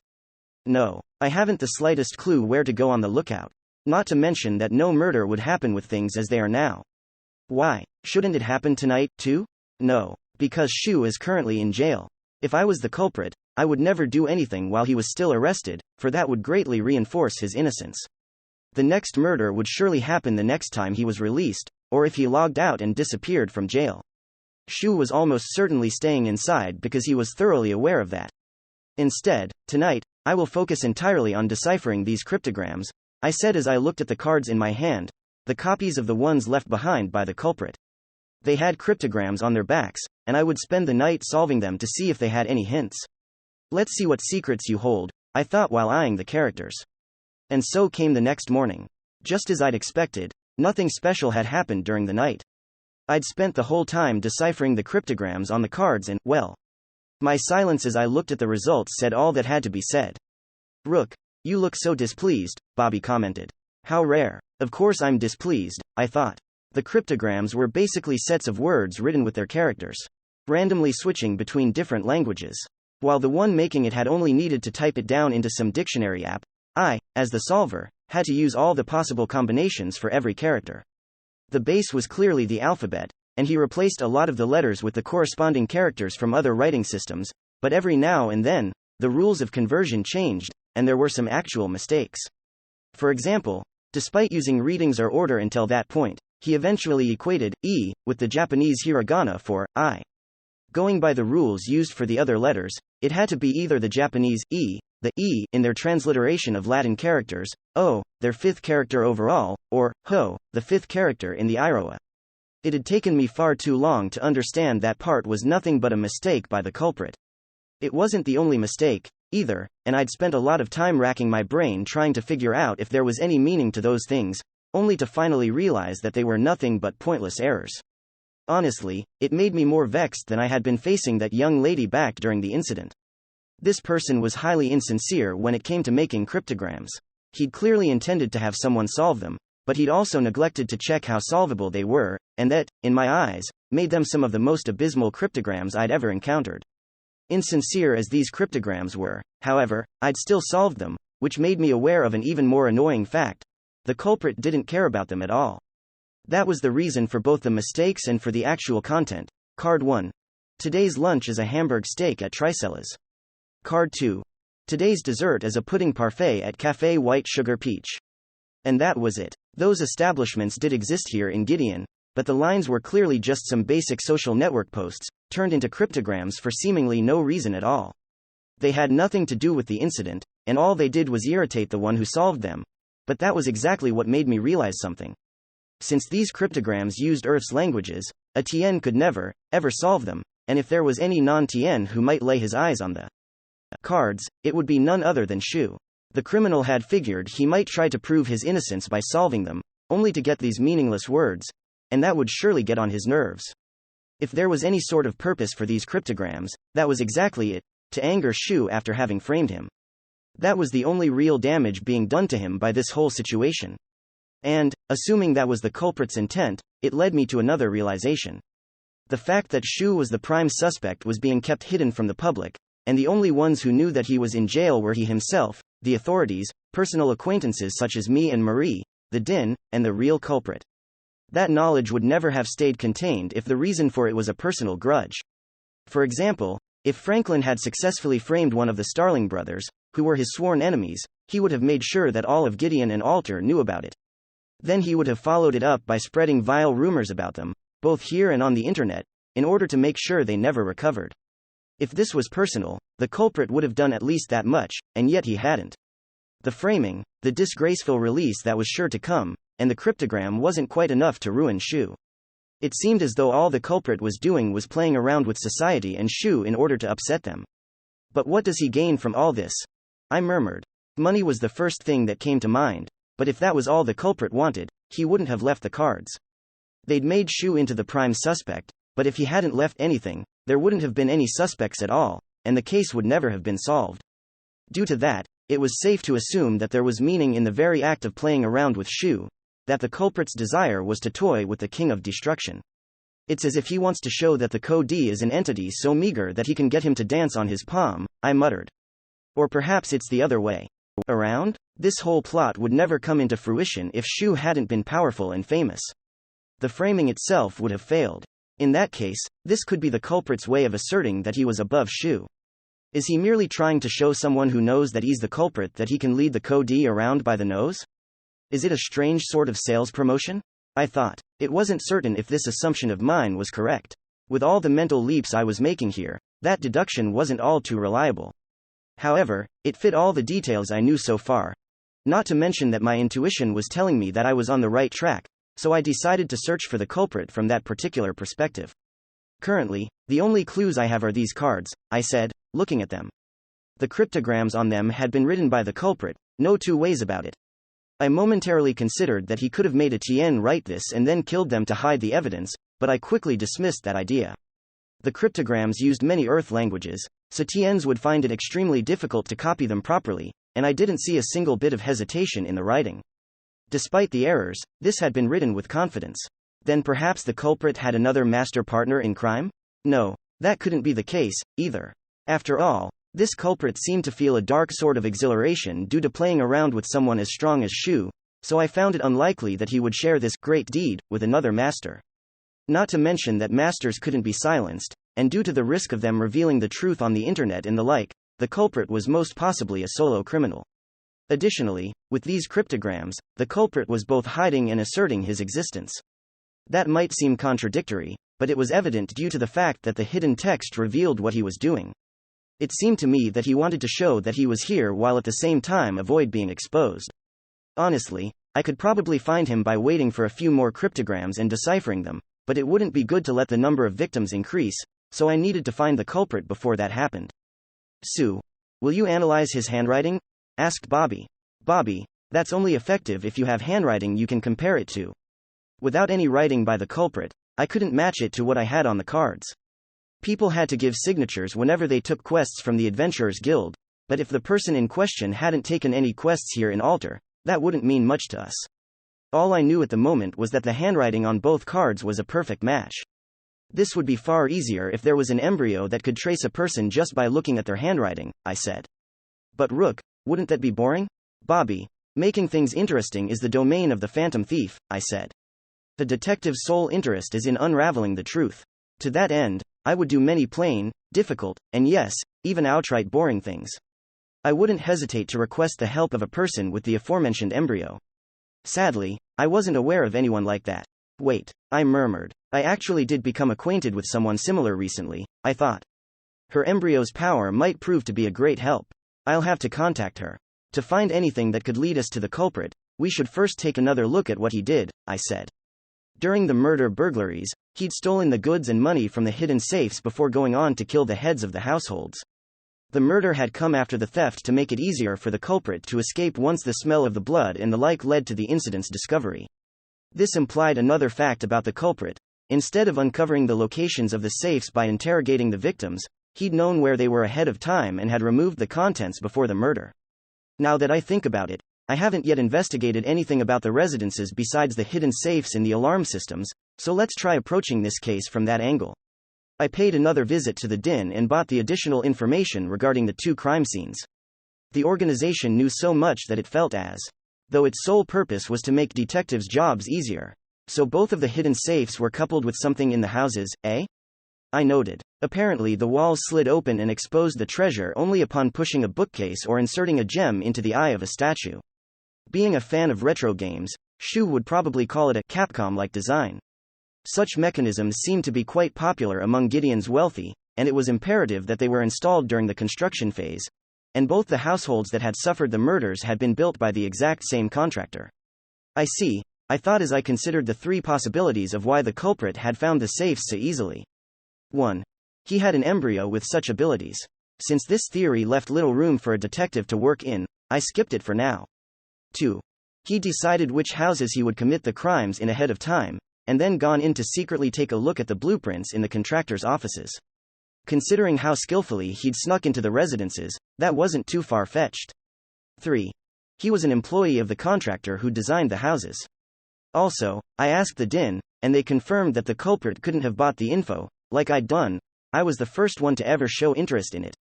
Anyway, the only real connection between the 2 murdered merchants was the fact that their houses had been built by the same contractor. What they'd traded in and the scale of their business had been entirely different. If I were urged to name another similarity between them, I would add that both had dabbled in methods which, though not illegal, were definitely crooked. They had probably been chosen because they seemed like people Shu might have targeted, but he certainly wasn't the kind of person to do it, and even on the off chance that he definitely wouldn't have been secretive about it. In a way, this choice of targets was proof that the culprit hadn't observed Shu for long enough.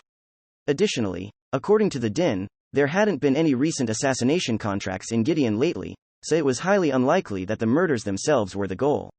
In fact, the city was currently being patrolled by a group of ninjas hired by the Count, and the intelligence network they provided made it extremely difficult for assassinations to occur, as they would quickly get wind of a disturbance of public order as major as an assassination plot. On the other hand, that meant that the culprit was above not only the house alarms, but the ninjas, as well. Now, if it wasn't a hired murder, it could also be a personal grudge, but I'd already established that the link between the 2 victims was far too thin to think the culprit would kill them both 2 days in a row using the same method. And according to the DIN, I was the first to acquire the info that both residences had been built by the same contractor, so if the culprit was someone uninvolved, he couldn't have known where they'd been designed or where to find their blueprints. A part of me felt like he'd chosen his targets based on who had safes he could easily rob of gold and goods, and that would make the third theory highly likely. I should go for a little questioning, I said, preparing to pay a visit to the contractor in question. Before going there, I first went to one of my contacts, Little Elizabeth, and asked her to make me a temporary investigator. She immediately replied with a lively, "Anything for my teacher." I went straight to the one in charge and asked if they had any masters among their employees. The answer was no, and from his expression, it didn't seem like he was lying. I followed it up by asking whether they had designers working at home, and he said that they had a total of 8, so I asked for their addresses and took my leave. Sue.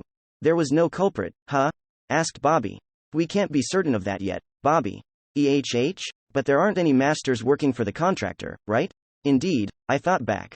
At the very least, the chief was being honest about that. However, Bobby, masters may pretend to be TNs, I said. Though it was a severe crime for TNs to pretend to be masters, there was no law or punishment for the reverse. Consider Ray. He'd lost his left hand and now used a prosthetic. The left hand was where we masters had our crests, and losing it made it move to a part of the left arm that was still healthy, be it forearm or, as it was in Ray's case, upper arm. I didn't know what happened when a master lost his whole arm right up to the shoulder, but I was certain that it moved in that case, as well. Now, what if someone who'd lost their left hand began using a prosthetic that, unlike Ray's, focused not on function, but on looking as much like a real hand as possible? You would have a person who didn't have a crest on his left hand. Now, all he'd need to do was to proclaim himself a Tien, and he would appear to be such, even under the scrutiny of reveal. Though that skill had no trouble with names, jobs, and stats, it didn't give any information about embryos. That person would look like a Tien as long as you weren't around to see the moment he summoned his embryo from his crest. Oh, I get it, Bobby nodded. But why are you only looking at those working from home? No matter how well they fake being Tiens, masters are still masters, I replied. They log out every now and then, and if someone found that suspicious, it would invalidate the rest of what made up the facade. Because of this, a fake Tien cannot work alongside others. They could only do jobs from home, where they were by themselves. In that case, our culprit could easily come to see the plans of the houses he'd committed the crimes in if he just went and said something like, I need to see the previous blueprints to help me with my work. Wouldn't he just quit right after seeing the blueprints? Asked Bobby. Anyone would be able to see the link between a person who quit upon getting a gander at the blueprints and the incidents that happened at the residences based on them, I said. The culprit should still be working there, in order to avoid that scenario. If all my deductions aren't off the mark, anyway. Also, there's probably another reason, I added. Another reason? For pretending to be a Tien and working at the contractor? There are masters that do such jobs and do them properly, but this time, we are dealing with someone who commits burglary and murder. For all we know, he might be planning something. If I was correct in my assumption that the culprit wanted to flaunt the extent of his power, it was likely that he had someone who knew of his situation, someone who, the culprit believed, would be impressed by his deeds. In that case, there might be some sort of secret organization involved here. The culprit and his ally were planning something, and he began working for that contractor as part of the preparation for it, I said. These murders were a personal plot that had nothing to do with the original plan. That's what it seems like, anyway. That assumption gave me a decent idea of what the culprit was like. He was part of an organization, but his position there wasn't all that great. He was dissatisfied with that and didn't have the patience to hold back from acting on his own authority to prove his ability. He was also so imprudent that he hadn't considered what it meant to use the blueprints he had handy for a crime. He'd thought leaving behind cryptograms would be more than enough. The really troublesome part about this person was that, despite all the flaws, he actually had an impressive set of abilities. Just as I'd told Bobby, the how of this incident wasn't too important. Even so, his feat was such that I only knew 3 people who could do it. Shu, who had his mythical special reward, Marie, a superior job from the Onmitsu grouping, and the King of Assassins, who'd kidnapped Ray. That made it safe to assume that the culprit had powers matching theirs. To summarize, our person was an extremely rash, thoughtless, superior-tier fool with a strong desire to stand out. Oh, dear, I muttered. I was capable of finding the culprit, but it didn't seem like I would be able to do anything about him. The situation would turn quite dangerous if the situation became rough, so I had to think of someone who could fight against him.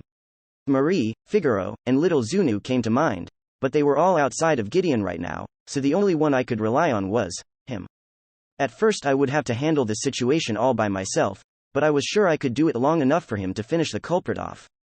I'll probably have to ask Elizabeth to help me with the legal process, I thought. This incident certainly has me relying on her a lot. I'll thank her by teaching her a high-level thief technique. I couldn't imagine Liliana and her royal guard liking that, though. NNGH. Bobby groaned. What's wrong? I asked. Your thoughts just now were either too fast or all over the place. They're hard to understand. I don't feel that way myself, but I guess it might seem that way to someone else, I conceded. Oftentimes, I had developed convictions that looked like far-fetched gambles to others, mostly my mother and father. But enough about me, I said. Let's go question those working from home. Okay. Before that, however, I had to go meet someone. I'd contacted her ahead of time, so all I had to do now was go to the designated place. Hello, Kasumi, I greeted the girl. I'm glad you could help me. It's nothing. I'll do my best, she meekly replied. The girl was Kasumi, a person I'd partied up with many times before. Her embryo, Taijitu, would be invaluable in this case. It was capable of locating nearby masters, and if it discovered one of them among the Tien employees we were about to question, it would greatly increase the chances of them being the culprit. Rook, I feel that you're bringing something way too useful and boring to this mystery, Bobby complained. Bobby, just as I said, a detective's job is to unravel the truth. If a method is effective, it has to be used, even if it's excessively convenient. Not to mention that I have no obligation to be considerate of a culprit who is so insincere towards the mystery genre. We should go, then, I said. Oh, before that, though. There was another bit of preparation I had to do before walking around the houses. Bobby, what is it? Can you break my right arm? Okay. Eh? Kasumi became perplexed as Bobby took my right arm with both of hers and snapped it in the middle of the forearm, just like that. It was now bending in a direction it shouldn't be. There we go, I said. Looking good. And no, you aren't. No, this is good because I now have a reason to use my left hand. Assuming the culprit was hiding his left hand using a prosthetic or something else, it was necessary for me to touch it directly to check if there was anything strange about it. A handshake was a good method to do that, and if I had a broken right arm, it wouldn't seem unnatural for me to shake hands using my left. Handshakes, questioning, Kasumi's master detection, and one more thing. I would search for the culprit using this 4-layer check. Why, you could have just put on a cast, said Kasumi.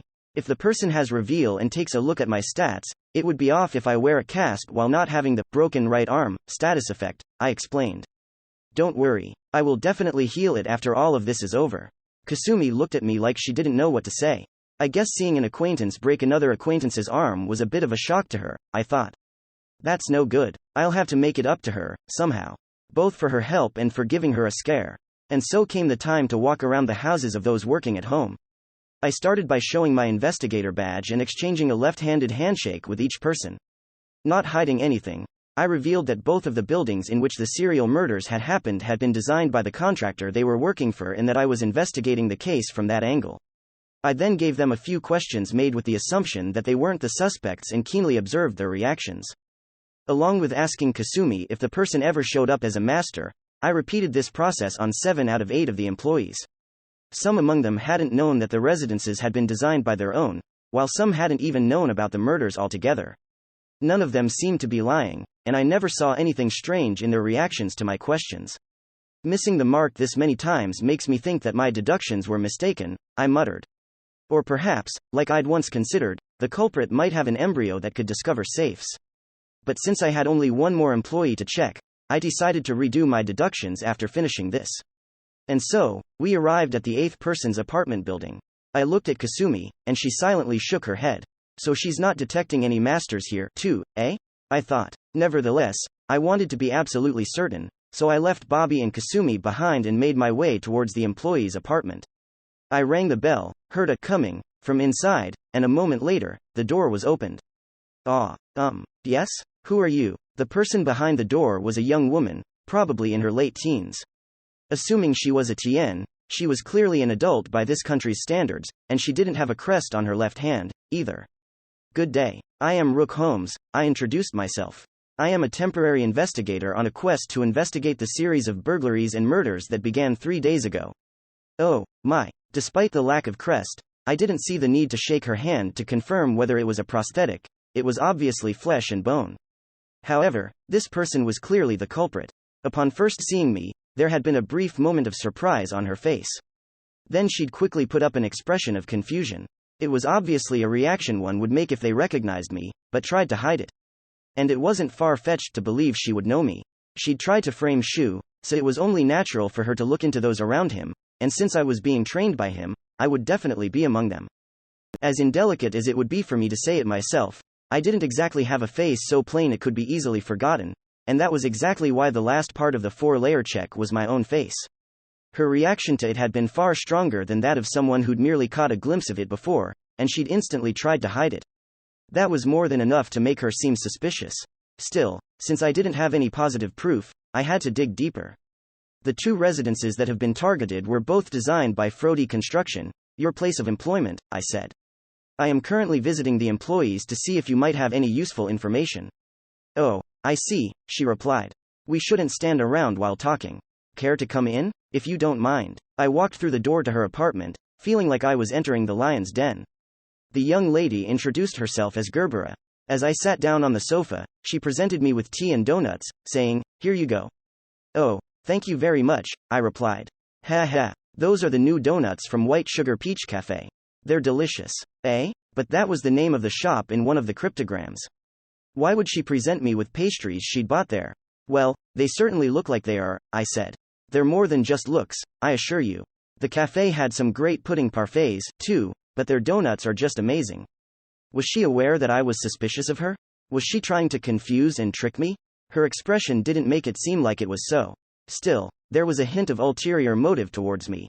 Did she actually assume that the cryptograms still weren't solved? In fact, it almost felt like she wasn't even aware that the cryptograms in this conversation could be linked. No, surely she couldn't be that unobservant. It made me wonder if I was just misunderstanding things, and she was just a simple TN. So, you wanted to talk about the serial burglaries? She asked. Yes, I nodded. Would you mind if I asked you a few questions? Not at all. And so, I began giving her the same questions I'd given the other employees. 10 minutes later, I had to struggle to keep my eye from twitching. Why? Because the thoughtlessness behind her answers was even greater than I'd expected. During the first half of the questioning, I asked, "Have you seen the blueprints of the 2 residences where the murders happened?" To which she replied with a yes. But then, during the other half, I asked, "Have you shown any of the contractors' blueprints to anyone not involved in the company?" To which she said, "No. I only recently became an employee, so I haven't seen any of our previous blueprints." She was blatantly contradicting herself. From what I could tell, she'd made the decision to act like she didn't know the blueprints while I was still questioning her. It was common practice in police inquiries to ask a question, wait a while, then ask a similar question in order to see if the questionee slips up, but this was the first time I'd seen a person contradict herself so quickly. Not only that, but she didn't even seem to realize she was doing it. She could have at least prepared a proper, polished cover-up story, I silently lamented. "Thank you for your time," I said. "Oh, it's nothing. I'm glad I could help," she replied. "But this is awfully troubling, isn't it? I mean, this incident got the King of Destruction arrested."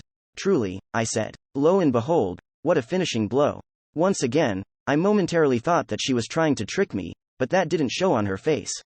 She actually, honestly believed that speaking of the Code's arrest, information currently unknown to anyone but a select few, was good small talk material. She obviously hadn't even checked to see how the incident had been described to the public.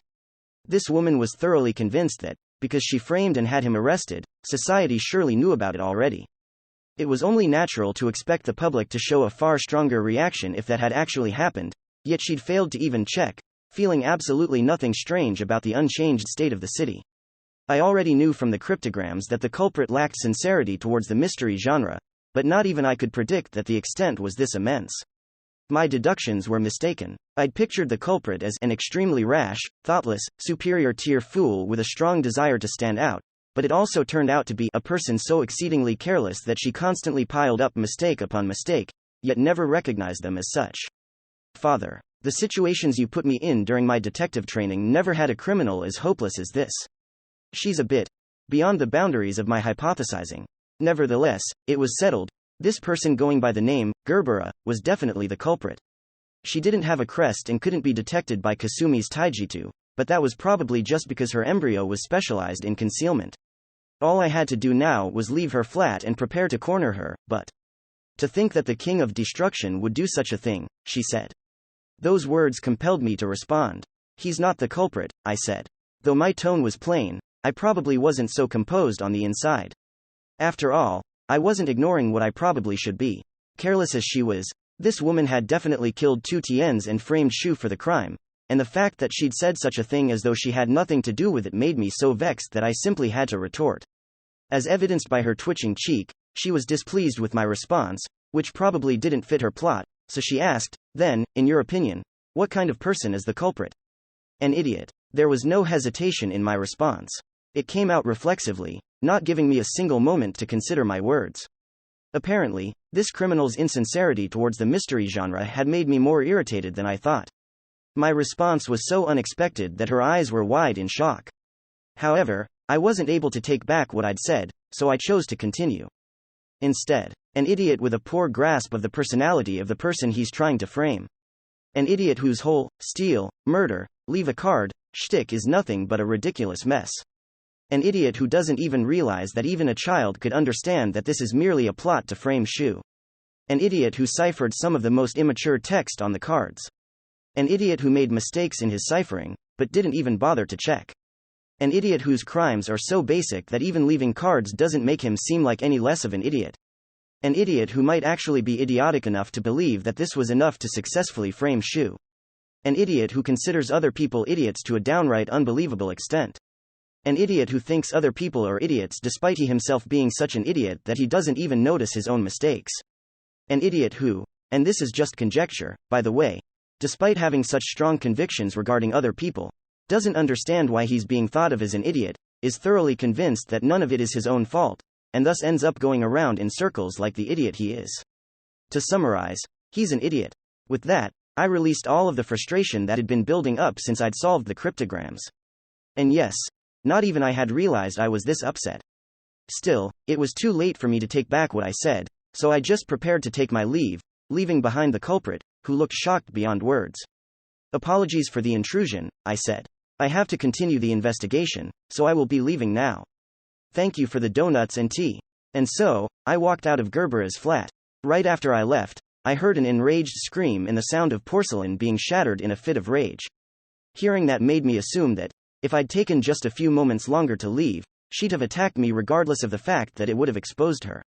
When I entered an alley that couldn't be seen through the apartment building's windows, I was approached by Kasumi and Bobby. How was it? Asked Kasumi.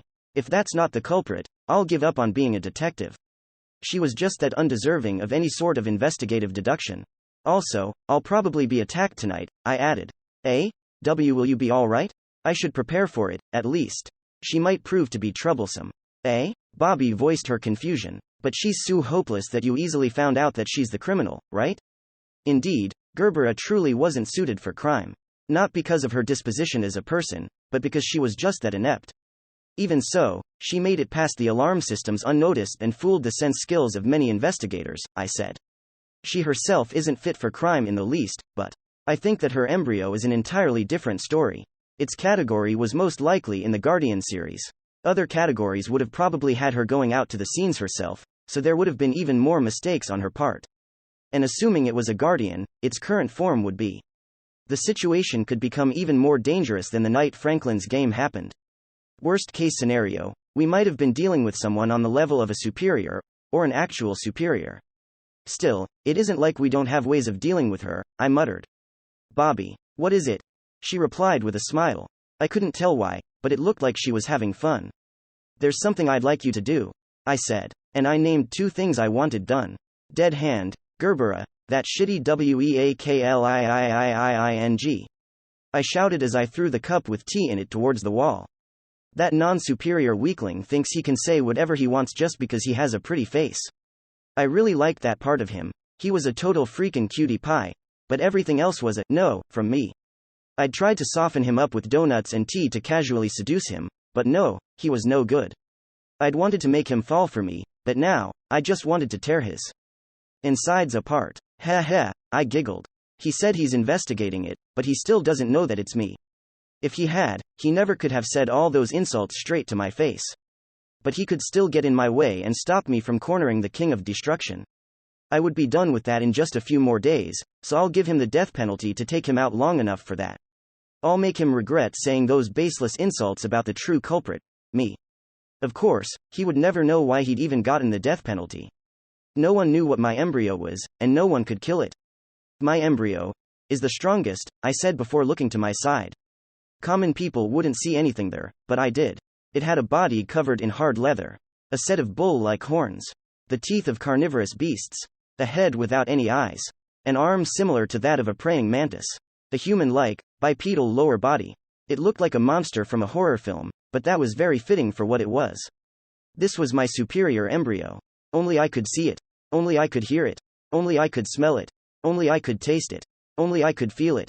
Only I could realize it was even there. It was my very own, ego sublime, Alhazred, the strongest embryo that wouldn't lose to anyone. Ahahahahahaha. I'll rip you to pieces, you shitty weakling. I yelled. Tonight, I would repay him for that humiliation, and imagining the moment made me laugh out loud. Side story. The case of the unknown murders, the solution lost heart, Rook Holmes. A few hours had now passed. I was having dinner at a popular restaurant. There were many customers here, but I was eating alone. Kasumi and I had parted ways soon after I'd found the culprit, while Bobby was out following my orders. On top of that, Marilyn and Audrey were in my jewel, so the only company I had right now was Liz, who, as usual, I wore as an article of clothing. Since it had gotten warmer over the previous month, she was a jacket, rather than a coat. Ever since leaving the apartment building, I'd purposely stayed exclusively in crowded places. No matter how hopeless she was, Gerbera had powerful concealment abilities, and I wasn't neglecting to be wary of them.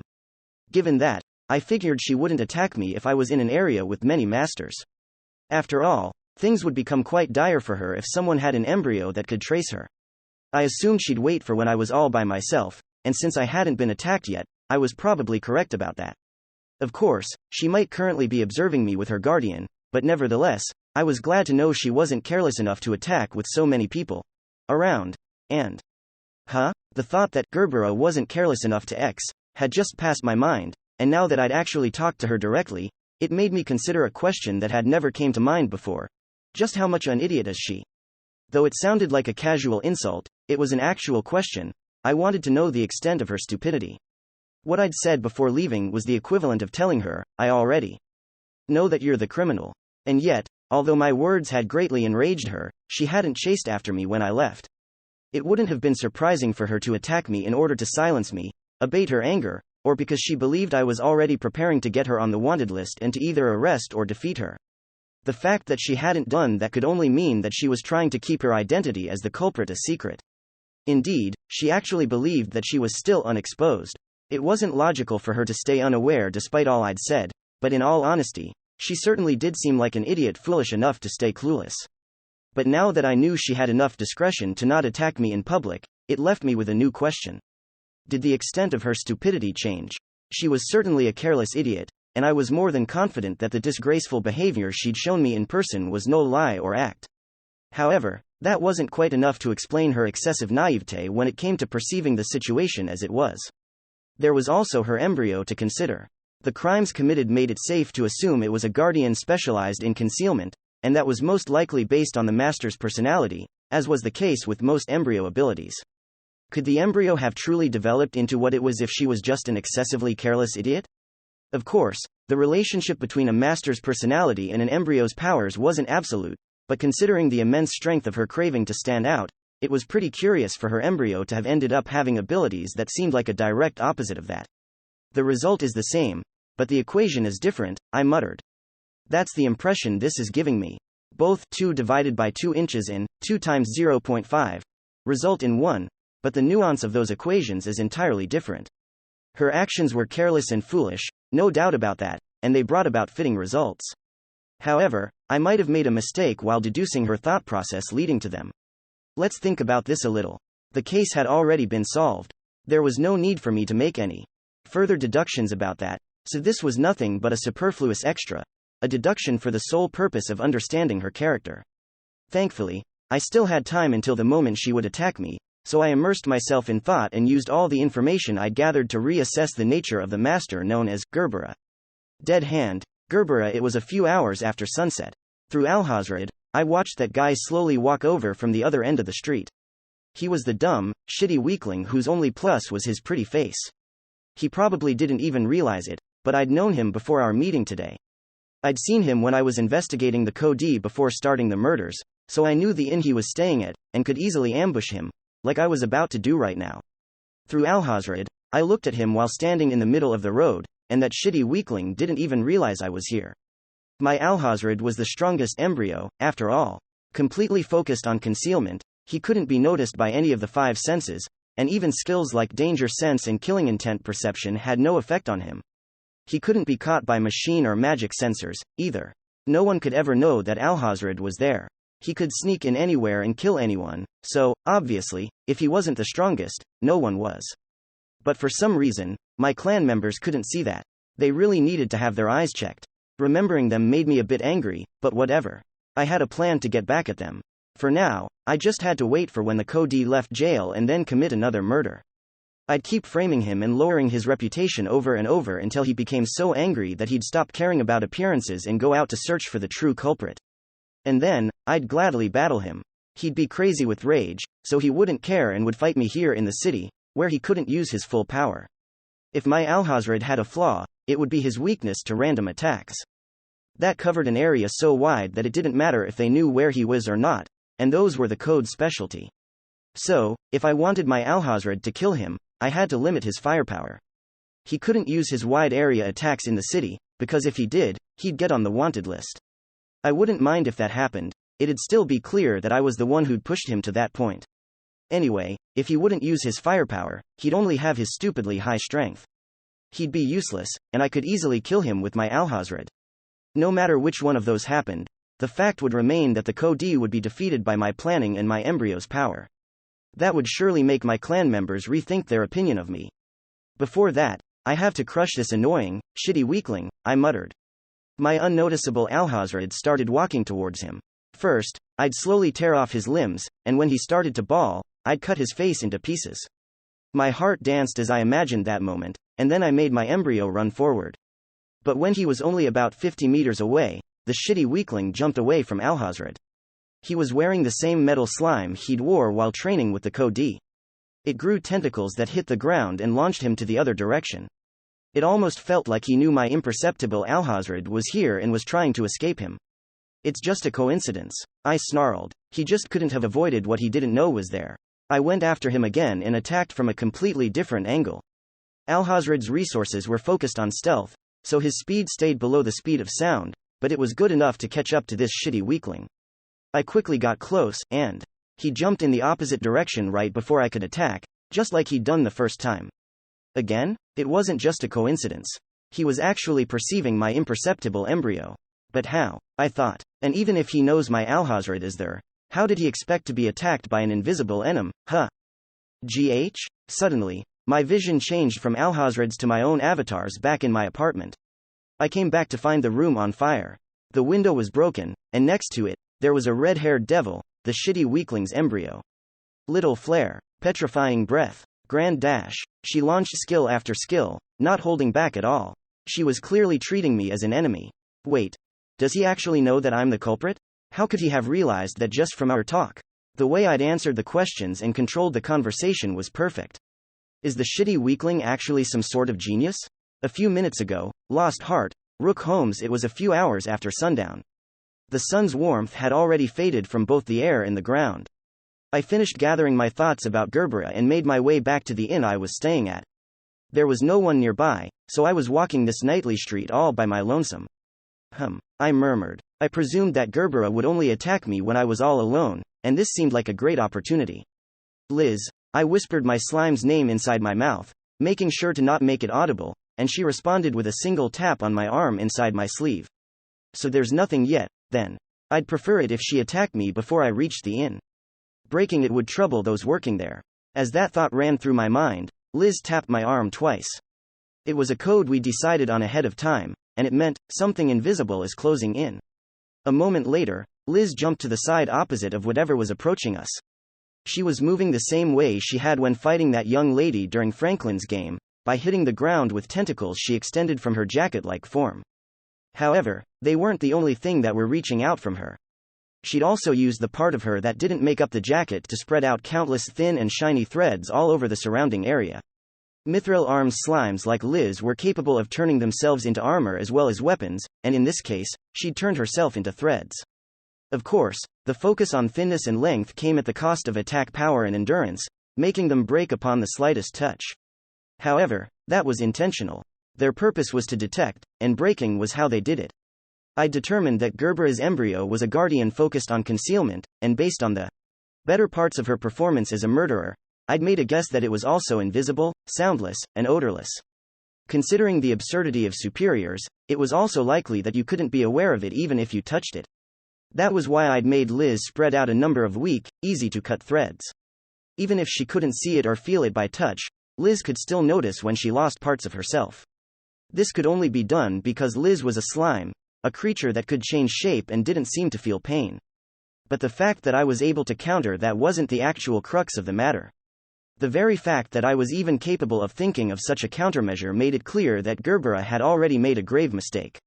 An invisible embryo was no doubt a scary concept. No one could defend against a creature that you couldn't even feel by touch. However, that only applied if the target didn't know of its existence.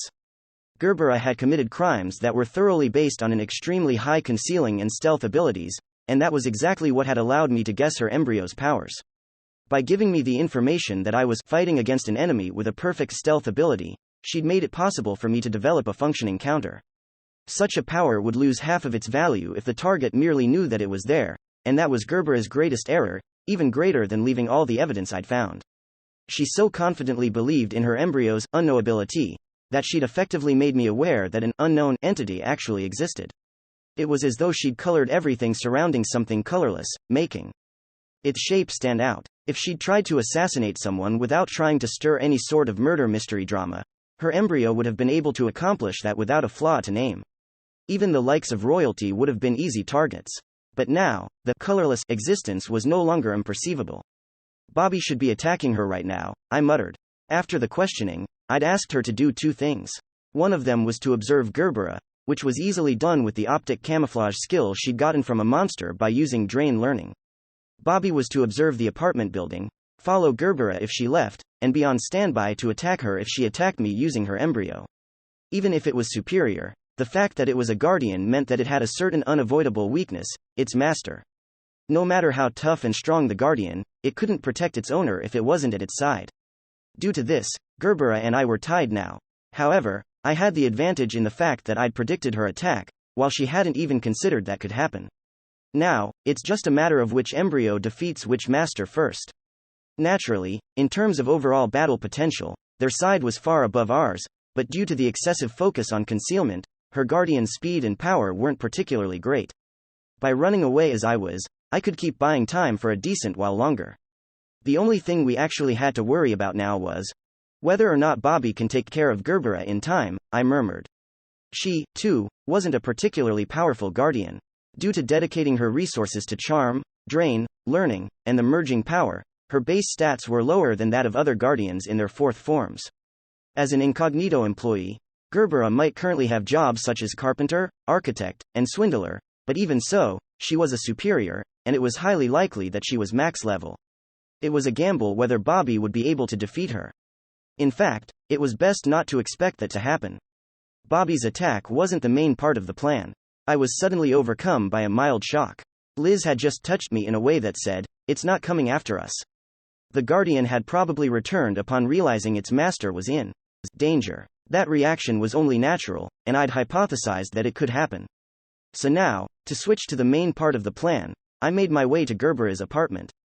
Upon arriving there, I found her standing there with wounds covering her entire body, and on the floor next to her, there was a broken brooch. Looks like Bobby did a good job cornering her, I thought. MRRGH. My embryo kept on attacking her, but all her attacks were stopped by something invisible standing before Gerbera. Apparently, the guardian was focusing on staying in one place to protect its master. Even the way Gerbera used her own embryo seemed to be greatly flawed. Gerbera should have simply made it drop defense altogether and just defeat Bobby. "So you're here, Rook, was it?" she said while looking at me through her invisible guardian. "I don't know how you did it, but you found out that I'm the true culprit." "Yes," I replied. "You're the one behind the serial murders here in Gideon." Somehow, I could accept that she'd still believed she wasn't found out yet, but the fact that she didn't even know why I'd found her out had me at a loss. No, wait, she was merely acting as if she didn't know. In her mind, she already understood the reasons. "Yes, that's right," she continued. "I am Unknown, the one behind those murders." That certainly doesn't seem like a nickname you would use to refer to yourself, I thought. Nevertheless, I now had the culprit's confession. My work as a detective was done. Case closed. It seems unbelievable, but did you also actually find out my superior embryos? Alhazred's power? She asked. So the invisible guardian was called Alhazred, eh? Also, though I'd expected this myself, she'd actually just revealed that she was a superior. Yes, I nodded. It probably cannot be perceived by the five. No, the six senses. Exactly. Alhazred is an embryo that only I can feel. Ha ha ha ha ha. Gerbera began laughing for some reason. Her smile was ridiculously unpleasant. You completely exposed my plan. You must be a real genius. Though it sounded like it, she wasn't praising me. In fact, it was the exact opposite. Even if you raise me up, it will not change the fact that you were outdone by a newbie, I declared. As long as she couldn't consider me a genius or something else outside the norm, it would make her consider herself inferior. My words made her face, still displaying that unpleasant smile, turn stiff. She didn't speak a word in response. Yes, of course you'd react like that, I thought. I'd already developed a decent grasp of her mentality, the extent of her thoughtlessness, and the essence of the very core of her heart and mind. During this investigation, I considered you not just as a criminal, but as a person, as well, I continued. When I visited you here today, I said that the culprit was an idiot. But now, I hadn't been mistaken, but that assessment wasn't quite complete, either. Now, I see that you're more than just a thoughtless idiot. I'd arrived at a single conclusion that answered everything there was to know about her person. It was the reason behind her excessive carelessness, the naivete behind her evaluation of Shu, the mistakes in her cryptograms, the lack of caution in her words, and the fact that she hadn't realized that I'd found her out even when I'd basically spelled it out for her. All of that stemmed from a single problem. You only see the world how you want it to be. She stared at me, still not saying a word. However, something in her eyes had changed. You don't think you will fail, so when you do, you don't understand the reasons why, I said. You don't want to believe that others are better than you, so you evaluate them as inferior to yourself. You think your targets will fall for your schemes, so you don't even try to confirm whether you're off the mark or not. Yes, in order to see more value in herself as she appeared in her own mind, she averted her eyes from reality. Of course, there was some actual idiocy in her, as well, but most of her failures had their roots in the fact that she always turned away from her own absurdity. Because of this, others always saw her as an abject idiot, her plans always ended up being sloppy, and her behavior was always thoroughly thoughtless. I was certain that she couldn't even listen to others without warping their words beyond recognition, and it was probably so bad that even the most reasonable of warnings seemed completely off base. However, your evaluation of me was correct, I continued. I am certainly below you, and it's fair for you to see me as a weakling. Gerbera hadn't warped reality when it came to me. I was, no doubt, inferior. But that was exactly why the truth-filled tirade directed at her had delivered such a powerful effect. She'd taken the words into her mind without warping them in any way, and they had become like venom to her. She'd then hastily tried to mend her image, convincing herself that my words were absurd and warping them to conclude that I hadn't yet figured her out. You tried it just now, as well, I said. You're cornered by someone far below yourself, so you tried to convince yourself that I'm actually not below you. It was all for the purpose of keeping her perceived reality in line with her ideal. Gerbera wanted to be free to believe that she hadn't failed or made a mistake, she just encountered a really bad enemy.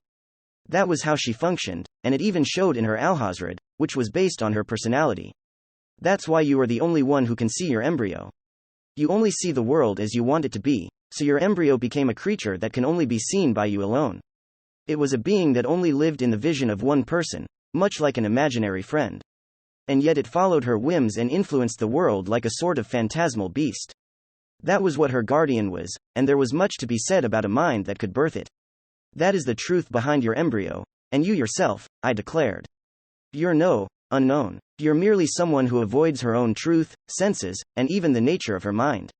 In other words, an immense idiot. If words could truly hurt people, then what I was saying was a double-edged sword, for they hurt me, as well.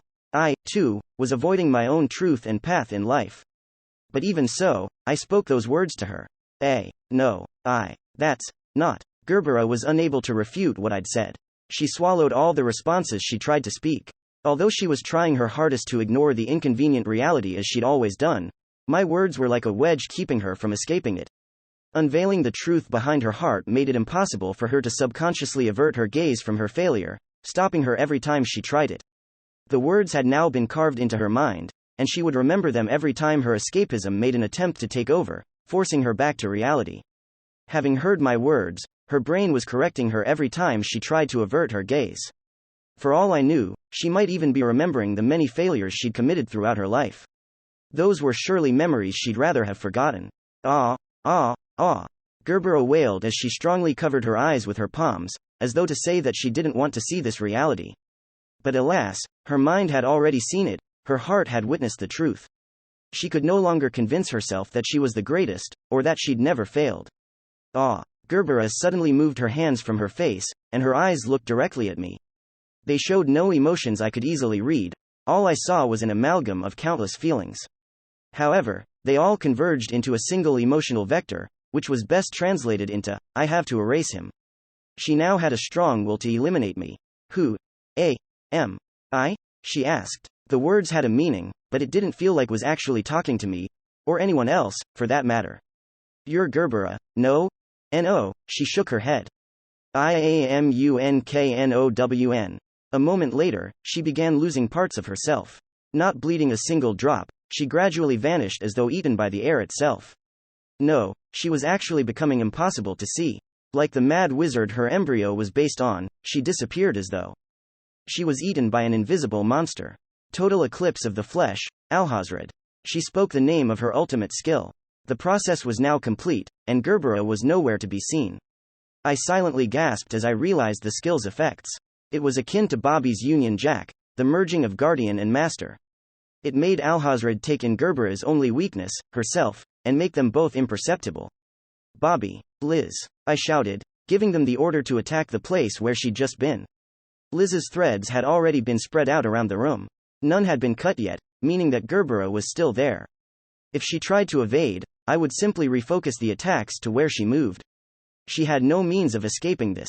And yet, it didn't seem like any of the attacks were landing. In fact, it was as though, is this more than just imperceptibility? I am unknown. I am unknown. I am unknown. I am unknown. I am unknown. I am unknown. I am unknown. I am unknown. I am unknown. I am unknown. I am unknown. I am unknown. I am unknown. I am unknown. I am unknown. I am unknown. Before I realized it, the surroundings had completely changed. The walls were now covered in carved writing, all saying just, I am unknown. The term was repeated countless times, and it felt as though she was trying to assert the words to me, or perhaps even to persuade herself. It was no exaggeration that the words appeared, before I realized it. I hadn't seen the moment the words were carved, nor had I heard the sound of it happening. Additionally, all of Liz's threads had been cut as if they'd never been spread out. The concealment power is even greater than before. Originally, it had only concealed Alhazred, but now, it extended to anything it influenced, making it impossible to perceive the moment it changed. This was the apex of concealment. It affected the world and prevented anyone from noticing any changes made. Good grief, I muttered. It was clearly among the most troublesome embryo abilities I'd ever seen. However, despite displaying such power, Gerbera was still being herself. After all, there was no need to carve any letters on the walls. Gerbera could have easily given me the death penalty and escaped this place, yet she was wasting time on this meaningless nonsense. It was a testament to just how strongly she was clinging to her old self and wanting to get back at me. She was asserting her presence while trying to imprint the ideal Gerbera back into her subconscious, which I found terribly pitiful. Suddenly, I realized my left hand had a laceration on it and was covered in blood. It had obviously been inflicted a few seconds ago, yet I'd only noticed it just now. What's going on? Bobby, too, was being tormented by wounds that increased without her even realizing it. Bobby and Liz were indiscriminately and randomly attacking the surroundings, but I couldn't even tell whether the attacks were hitting or having any sort of effect. Although it focused on concealment, we were facing a superior's guardian that no doubt had its stats increased due to the merge with its master. We, on the other hand, weren't a particularly powerful group. There was no hope of winning for us if we didn't focus our firepower, but we couldn't do even that. I momentarily considered using Union Jack to become a Metal Devil Man, but I realized the situation wouldn't change in the least. In fact, I wouldn't even be able to use it. We simply couldn't win this. Looks like this is it, I silently spoke. There was nothing more I could do. Before I realized it, my life-saving brooch shattered and fell from my neck. Looks like she had enough messing around and decided to end it, I thought, realizing that it was over. Still, there's one thing I can say here. You truly are careless. The very fact that she'd actually taken the time to corner me meant that she'd done the worst thing she could have. She might have been able to use her increased stats and concealment power to instantly kill me and run away. But instead, she'd wasted precious seconds on me, giving him enough time to make it here. Sorry about that, kiddo, said a voice coming from the outside. I took the shortest path, but it still took longer than I thought. A moment later, the wall facing the road was pulverized, and someone human-sized jumped into the room. I knew full well who it was. Today, I'd asked Bobby to do two things. One of them was to observe Gerbera, while the other was to deliver a message. She'd told it to Elizabeth, who then passed it over to the authorities, and it went, I will expose the true culprit, so please release him once I'm done. I looked through the window, or, rather, through part of the wall where the window was, and saw a flying eyeball with bat wings growing out of it. It was a broadcast eye, a communication monster first created by Franklin, now salvaged and used by Gideon. Through it, the authorities at the night offices would have seen and heard our entire exchange here, so the investigators should already know that Gerbera was the true culprit.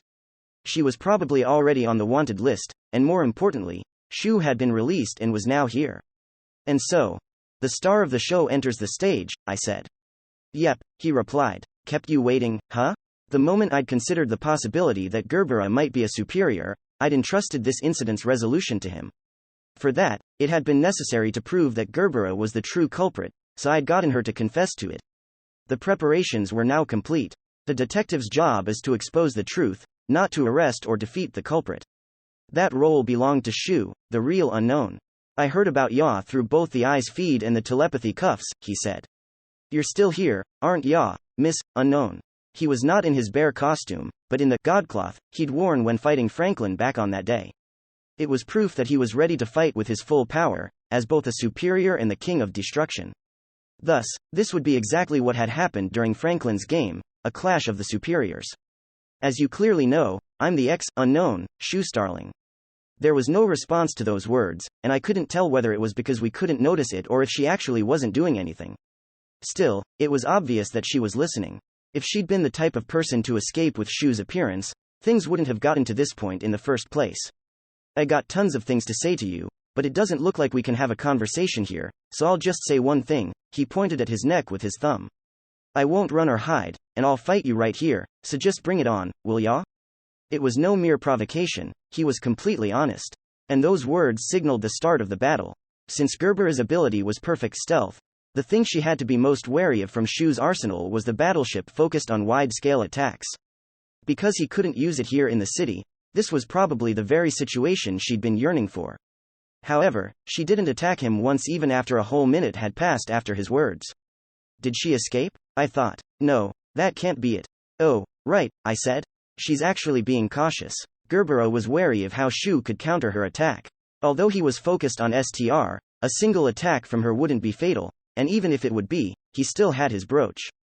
She, on the other hand, would die from just a single lucky hit by him. For Gerbera, who'd already lost her brooch, that wasn't a gamble she could take. Oh, you're worried about this? Shu said while pointing at his life-saving brooch. He too realized the reason why she wasn't making her move. He then took the brooch in hand and, there, crushed it to pieces. I just have one life now.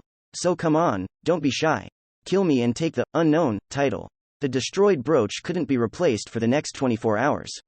With this, Gerbera and Shu were on even ground. Part of his face was hidden by bare fur, but you could still see him crack an indomitable smile as he said, "Bring it." Those words seemed to work as a trigger, since the situation visibly changed, even if all I could see were Shu's movements. The left hand he'd extended suddenly became a blur, and the next moment, it was tightened next to his neck. There you are. His whole body became filled with vigor as he performed a kodachi, the roundhouse kick I'd seen him do many times during training. From my perspective, it didn't look like he'd grabbed anything or kicked something. Suddenly, the scene drastically changed again. Blood began gushing out of Shu's neck, a large hole opened up in the wall, and I could hear someone's, most likely Gerbera's, scream coming from far in the distance beyond it. After that, there was nothing. He didn't follow after Gerbera, nor did anything else break. Ow ow ow, Shu lightly groaned, and that was the sole notable thing about the situation. As I silently watched, I could make a conjecture about what had just happened here, but it was difficult to understand and accept that as the reality behind it all. The wound on Shu's neck had come from an attack by Gerbera. The hole in the wall had been made by Gerbera when he'd blown her away with his kick. And the scream had been Gerbera's voice after suffering so much damage that the master embryo merge was undone. Basically, Shu had perceived the attack on his neck, stopped it with his hand, and defeated her with just one hit. As for how he could perceive the imperceptible, his groaning was an excellent hint. You turned on your pain? I asked. Yeah, he answered. I already heard that she had powers that made her hard to perceive, and I could somehow tell that she also hid her influence on other stuff, so I tried to see if that worked on pain, too, and sure thing, it hurt like hell. Pain was something that most of us masters had turned off, and we couldn't experience it here in Infinite Dendrogram unless we willfully turned it on. I hadn't known just how bad the pain could become until I'd gone through the hellish training, and I was quite sure that Gerbera had never known any in-game pain, either. It was quite reasonable for Alhazred, an embryo that could only be felt by Gerbera, to be unable to conceal pain, a sensation that she couldn't feel. How did you know that pain was still there? I asked. It was the only thing I still didn't understand. It would make sense for him to turn on pain and confirm whether it was there after some time into the battle or after getting a scratch, but Shu had just arrived here, and he hadn't suffered any damage until the final attack. Liz couldn't experience pain, so not even I had known about the fact that it was still there. His knowledge of this had me curious. I have a bunch of reasons, but they all boil down to intuition and experience. Rules of thumb and all that jazz, he answered, not giving a single proper detail. I looked at him in silence. This was a man who'd turned on his pain to fight an enemy he couldn't perceive, gambled that it would work on her, and actually succeeded as though it was nothing. He really is Ray's brother, I thought. They're very alike in just how absurd their methods are. Ha ha, I chuckled. All the thinking I'd done on this case suddenly seemed exceedingly comical. Alrighty then, Shu said as he switched from his godcloth to the bear suit. The culprits blasted off, so let's go get some chow. I'm very hungry for some non-prison food. Ah, but I just ate, and, Rook, said Bobby while looking at me with lots of resentment in her eyes. I haven't had a AANY dinner yet, and I worked so hard observing her. Nom nom. And thus she chomped at my head. I would prefer it if you didn't bite into my head. You remind me of Nemesis. Let's go eat. I gave in. Hell yeah, it's on me. Come on, I'll take you around for a while. I couldn't bear not to take you. Let's go where I usually go whenever I eat out. From Shu's voice, it was easy to tell he was enlivened. No one could fault him. The man was tasting freedom after being in a cage longer than a day. Anyhow, all's well that ends well, so. May I ask you something? I said. What? Just what, would you say, are those holes on all those buildings? Beyond the wall he'd broken through, I could see countless structures with holes similar to the one we had here. It seemed as though something human-sized had moved here while breaking through every wall in the way, and it felt like it continued all the way to the offices in the first district. I was in a rush, so I went straight here. Well, he had mentioned using the shortest path. Though breaking walls slowed down most people, Shu was on such a level that they were barely a hindrance. Merely by looking outside, I could tell he wasn't lying about having come straight here. I also saw the people in the now-hold buildings start to evacuate. Shu Starling, roared one of the investigators who just rushed in through the apartment's door. Why, you're under arrest for property damage. Gia, it was an emergency. Bear me, it appears that he will stay in jail for now, I thought. Alas, this was a case I could do nothing about. A short while later, due to no one being injured, some mediation by Elizabeth, and the fact that it had been for the purpose of taking care of the culprit, Shu had ended up only having to pay for the damages. I could recall him shouting, "This is gonna cost me all my burnings," as he continued vigorously selling his popcorn. Thus, the curtain fell on the serial murder case that had shaken Gideon.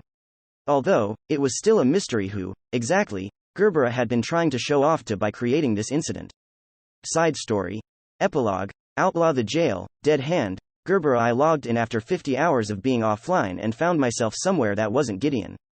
With dirt roads and dusty wooden buildings, it looked like a set for a western. The scenery obviously didn't belong to any of the 7 countries. How unexpected, I said.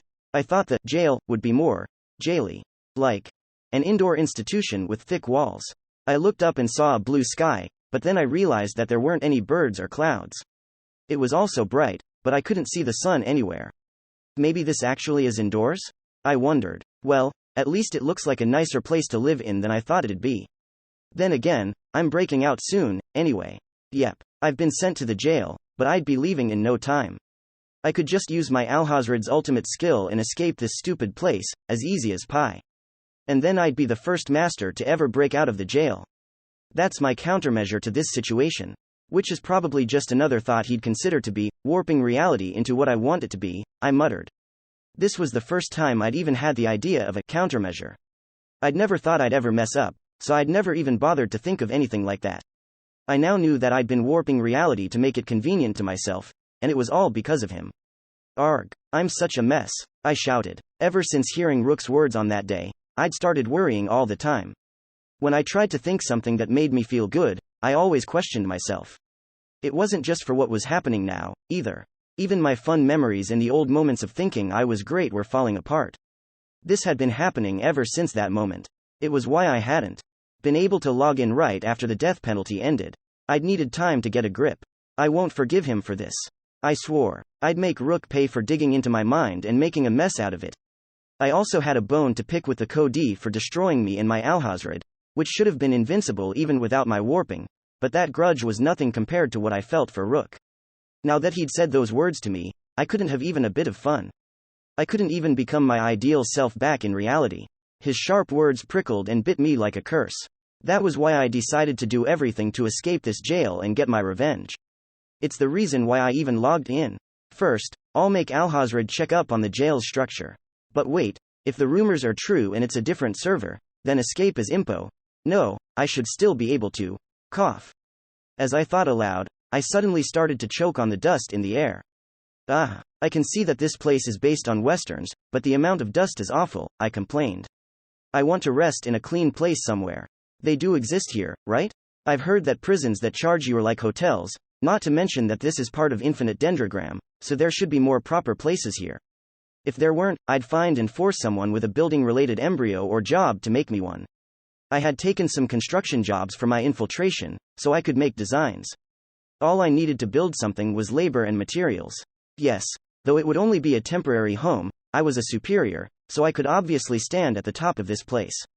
Heh, becoming the queen of the jail sure seems like tons of fun, I grinned. There might even be a hidden superior job for that. If I got it, my clan members would obviously think more of me. But, can I really do it? I began to worry again. Arg, come on, now. Hey there, some man with a basic-looking avatar spoke to me. Some new girl, aren't ya? What's with all the faces you're making? His appearance made it clear that he was some sort of PKer. He was. Obviously a shitty weakling. Does it matter to you? I snapped. Get lost. You're annoying. If you don't, I'll tear you up with my Alhazred. He's right behind you. Whoa, scary, he said. Well, I guess it's normal to be mad when you arrive here for the first time. When I came here after the prodigy of feasts killed me at Wes Searoot, I also. He's actually talking about himself. I'll just kill him. Oh yeah, by the way, he said before I could do that. He then gave me a book. You should have this. What's this? I'm not joining any cult. Hey, it's nothing like that. I'm not the damn Lunar Society. This is about that, he said as he pointed at a piece of paper on the notice board. Every day of the month that is a multiple of 10 is for reading. If you read a book from the library and write a review, you will receive 100 of the jail's currency, jailier. Everyone is free to participate. Note 1. When reading, make sure to do it in silence. And those who aren't reading, please make sure not to disturb those who are. Note 2. Reading enriches both mind and heart. The jail's control AI, Red King. Is this a school or something? I muttered. And if 100 jailier were worth the same as 100 lire, that was just a miserable sum of money. Also, me? Reading books? Do you think I'm stupid? Are the prisoners here that bored? I asked. If you are, why not just go stealing or something? You're all on the wanted list, so this place has to be crawling with thieves, right? Most of us don't actually care about the Red King and the guy's good conduct and morality events, he replied. But you should still have a book, just in case. He is very passionate about this. His name is Sex. He's one of the 4 superiors here in the jail. The man's a model prisoner, and he's pretty big on these events. Huh? I let out a confused sound. I obviously knew about the King of Crimes, Sex Werfel, but was I really supposed to believe he was a model prisoner enthusiastic about morality events? What kind of stupidity was that? Just think about the job name, King of Crimes. Why would such a person ever enjoy reading, writing reviews, and getting a little money for it? So yeah, it's better if you act like you're participating in the event. It'll reduce your chances of getting on his bad side and, gheh. I grabbed the well-informed shitty weakling by the collar and asked, where can I find this sex person? Using the info I got from him led me to a place that looked pretty clean, especially for something in the jail. It looked like a cafe. Its white walls didn't have any dirt on them, and it seemed to be taken care of so well that it felt like it belonged in Gideon. The place was called Dice, which was probably why it had a wooden die as its front door decorative feature. After getting a better look at it, I realized that all the faces on the die had 6 dots each. Shouldn't cheat dice be 4, 5, 6? Now that I think about it. When making up the cryptograms for the cards, I'd used characters from several languages, so I remembered a few words from them. If I recalled correctly, in German, 6 was sex, and dice was Werfel, which meant that Sex Würfel was 6 on a die. Wait, so maybe the die isn't a cafe feature, but his own symbol? But why is it in front of a cafe, then? Maybe he uses dice to mark his territory? I became a bit more cautious and opened the glass door leading to the cafe. I was greeted by a mechanical waitress speaking in monotone. Welcome. It didn't look like there were TNs here in the jail, so I could only guess that customers were served by these machine dolls. Does nobody break those things and take what they have? Also, this one was so well made that I almost thought it was a person at first. All that made it obvious it was a doll were the spherical joints and the diamond-like gem buried in the forehead.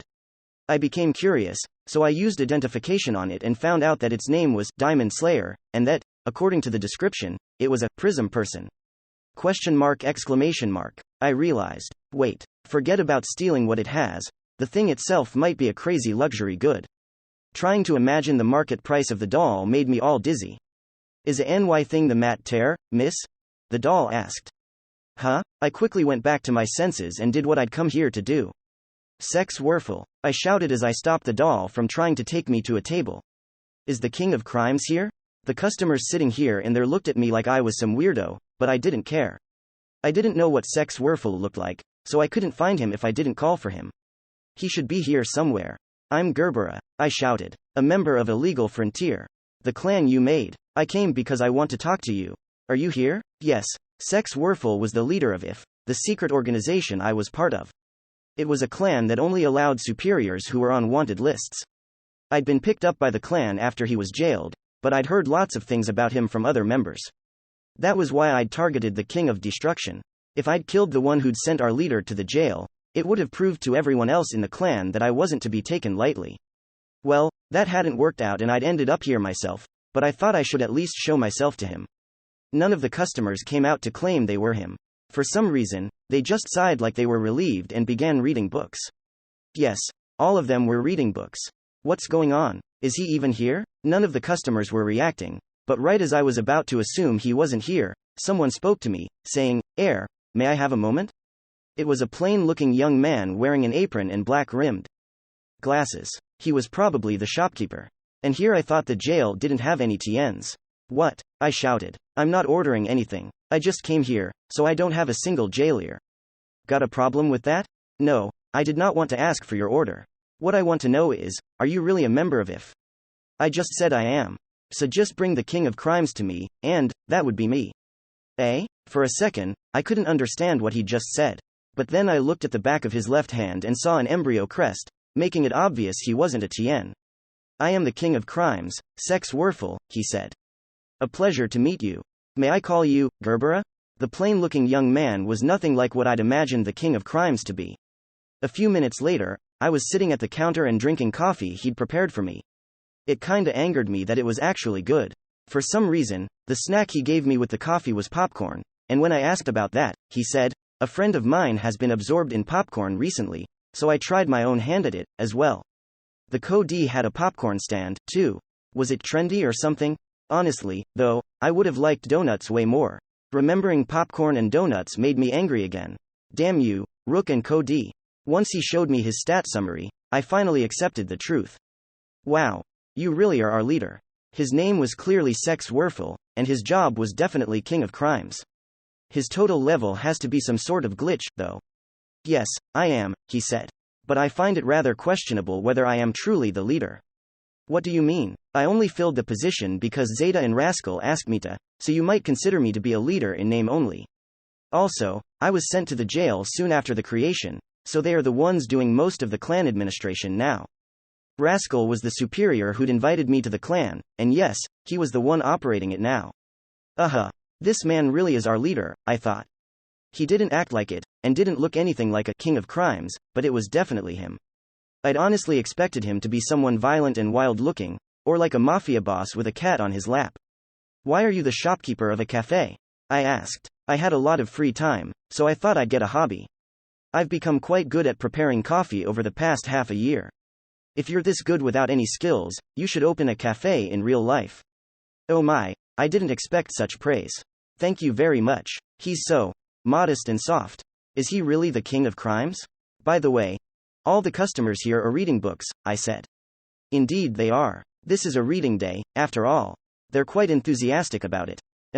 I looked over the counter, saw Nightingale's biography with a bookmark in it, and realized that he, too, was juggling work and reading. It was obvious that he was passionate about it, but this choice of book made him seem way too well conducted. There was a limit to just how much a model prisoner you could be.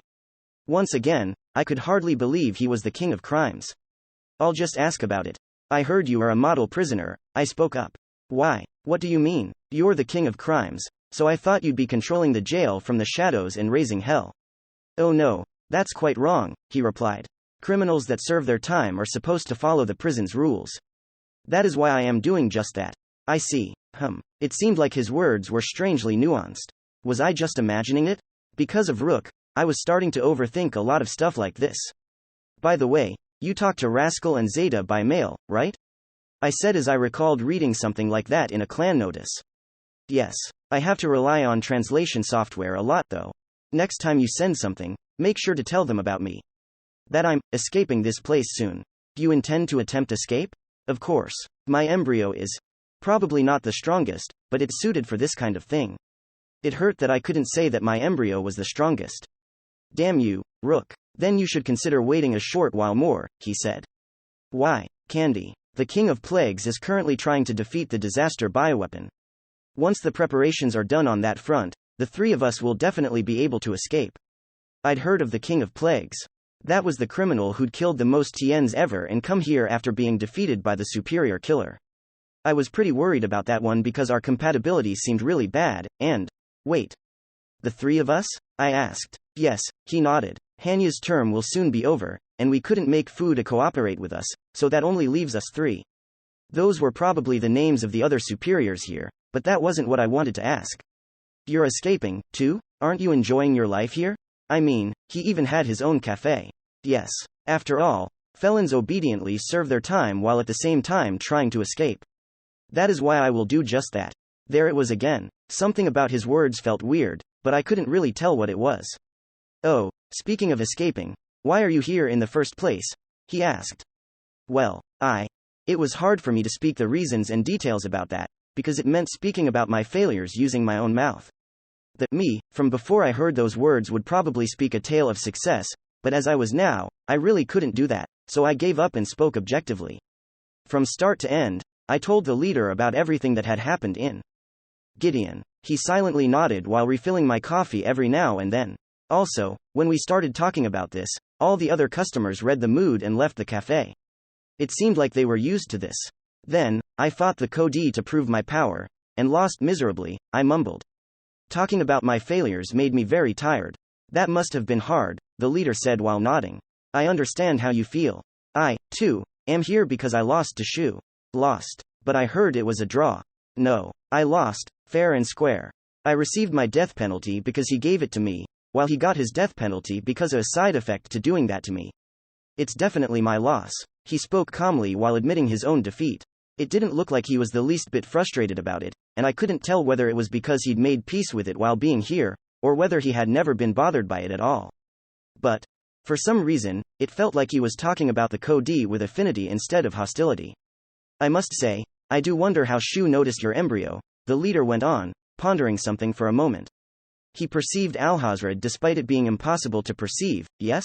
I'd already told him about Alhazred's powers. The other clan members knew them, so I thought I might as well tell him, too. Yes. And I still don't know how, I answered. I see. Let's test it, then, he said as he walked out from behind the counter. Please attack me. Eh? Wait, but, what kind of person just asks to be attacked? Is he a masochist or something? There's no need to hold back. It doesn't matter where. Please, do attack me with your Alhazred. Don't complain about it after that. It didn't seem like our conversation was going to go any further until I attacked him, so I gave in and did it. I made Alhazred move and stand next to him, and it didn't look like he knew he was there. Then I made Alhazred swing his sickle arm to slightly cut his upper arm, when... Oh, we should also spread out some newspapers so that... Don't move. A moment later, the mantis arm that was supposed to just lightly cut into his arm cut off his head instead. I screamed as his head rolled on the floor and hit the glass door. The masters outside who saw it also screamed and ran away. Oh no. What do I do? I accidentally gave the death penalty to our leader. Wait, is this really my fault? What if the other members think that I killed him just to prove my power? What do I do now? The pain is still there, it seems. I suddenly heard the same voice I'd been hearing until a few dozen seconds ago. Eh? I looked and noticed that our leader's headless body wasn't turning into light. Not just that, but it was actually speaking, even though it didn't have a head. April, it spoke again. Sorry to bother you, but would you kindly pass me my head? Understood. My ve ne ra bleoner, the doll next to the glass door. April was her name, probably, replied as she took the leader's head and threw it towards his body, which easily caught it. I figured it out. He continued speaking without even connecting his head to his body. Not like I knew if he could. Your Alhazred doesn't cancel pain. Eehh? Forget about that. Your head's clearly not where it's supposed to be. Are you okay? I am quite okay, yes. It's normal for me to lose body parts or be blown to smithereens. Our clan member Emily is the same in that regard, no? She is? I didn't know that. I've never seen her become like this. But also, why are you talking without a head? I burst out. Vocal cords and lungs aren't in the head, after all, his body said. Isn't it only natural to speak through here? There's nothing natural about losing your head and acting like it's nothing. And wait, pain? Did he really just say that? He was being so calm despite having his head cut off with his pain set to on? Excuse me? Is he some sort of monster in real life, too? Allow me a moment to reconnect. I cannot even look you in the eye like this, he said as he placed his head where it had been. A moment later, it reconnected and became as normal. The sight was more shocking than the decapitation. Pain and all that aside, though, as unusual as the scene was, it was probably possible if it was caused by an embryo. Gross, I muttered. Is your superior embryo based on a Dullahan? Dullahans, you say? That'd be quite the cool concept, but no, my embryo is based on something else. Then what other kind of embryo can let you stay just fine without a head? For now, let's keep talking about your Alhazred. Just now, when you cut off my head, I felt pain, most likely because Alhazred cannot hide it. Shu surely knew about that. How could I have expected that? I exclaimed. I mean, you'd have to be insane to turn on your pain. And wait, you turned on your pain and seriously asked me to attack you? Are you okay in the head? This time, attack me with your pain turned on, he said. Okay, I replied as I prepared Alhazred. Swinging had resulted in disaster, so this time, I'd lightly pierce him, and... Oh, about what part of me you should targa? I told you not to move. The tip of the sickle was going for his upper arm, but then he turned around and it penetrated his heart. Come on, now, why does this keep happening? I see, I understand now, said the leader. Like before, he didn't get the death penalty and actually looked pretty fine. Is he immortal? Cody, just how did you kill and send this thing to the jail? You seriously freak me out. This time, I didn't feel any pain, he kept talking. It seems to be based on your own senses. So, apparently, Alhazred's ability to hide pain was based on whether I had my own pain set to on or not. I'd never realized this, and I was Alhazred's master. But masters who play with their pain on are rare, so it's not really a weakness, right? I asked. I wouldn't be so sure, he argued. There are some superiors who turn it on, depending on the situation. And some even have it on all the time. All the time. Are they idiots? Or just a bunch of masochists? Then I'll have to avoid masters who might turn it on, but you have an even simpler method. You merely have to always have it on yourself. Huh? No, not happening, I insisted. Are you even listening to yourself? Are you stupid? His crazy suggestion made me reply to him without any respect, but he didn't seem to care and just placed his hand on my shoulder. No need to scared. There is a way to make you capable of living like that, he said as if presenting the greatest idea ever. Training straight from hell. Below the cafe, there was a stage that looked like a smaller version of the dueling arenas in Gideon. They only look the part, though, the leader said. Unlike in dueling facilities, we don't have any convenient barriers here. Are you ready? Yeah, I replied with melancholy in my tone as I turned on my pain setting. He would basically do to me what the Code had been doing to Rook. Except here, it wasn't to influence embryo evolution, but to make me get used to pain. I didn't want pain, and I'd tried to resist, but in the end, the leader's words and his weird, intimidating aura had made me consent. Honestly, at that moment, he looked more like a king of crimes than at any other time. Also, I need this training to become stronger, I guess, I muttered. Alhazred's weakness would stay if I didn't do this, and I couldn't have that. I wanted to once again believe that he was the strongest, and I was willing to bear some pain for that. It's all so I can honestly claim that I have the greatest embryo. I will begin, then, he said. Please don't make it too painful, I pleaded. Sorry, we cannot have that. I will begin by tearing out your tongue, so it should hurt a lot. Eh? I couldn't react in time to prevent him from taking my jaw and, just as he said he would, tearing out my tongue. For a moment, my mind became filled with pain and shock so powerful I couldn't even think anything. Wahar hu doin, I cried with a mouth full of pain. Blood flowed freely from my face. I did say it would be training straight from hell, he answered. If you become used to the pain of losing your tongue or limbs, you will be able to fight without caring about any damage you take. Bahats. Training that involves losing body parts? Are you insane? No need to worry about the damage done, he said as he took out and used a job crystal, changing his job to something other than King of Crimes before whispering, the Saint's Prayer. I healed you just now. Please see for yourself. I hesitantly tried to move my tongue. The feeling was enough to tell it was there again. I then touched it with my fingers and yes, all seemed to have gone back to normal. What was I began. As I looked up, the changes on the leader shocked me way more than the healing. Up until a moment ago, he had been a plain-looking man wearing glasses. Now, however, though the clothes were the same, his chest was now big, his stature had changed, and his hair had grown. He had clearly become a woman. My reveal skill said that I was looking at the saint, sex Werfel. I couldn't understand anything that was going on here. I had no words for it. The fact that I'd had my tongue torn out, the healing that had instantly made the wound vanish, or the fact that the king of crime had become the saint. This reminded me that one of the Koch's crimes was the dispossession of the saint. I had always thought that there was a strange meaning behind the name of that incident, but it might have actually been exactly what it said. With me here, even the heaviest of wounds can be healed without having to resort to the death penalty, he said.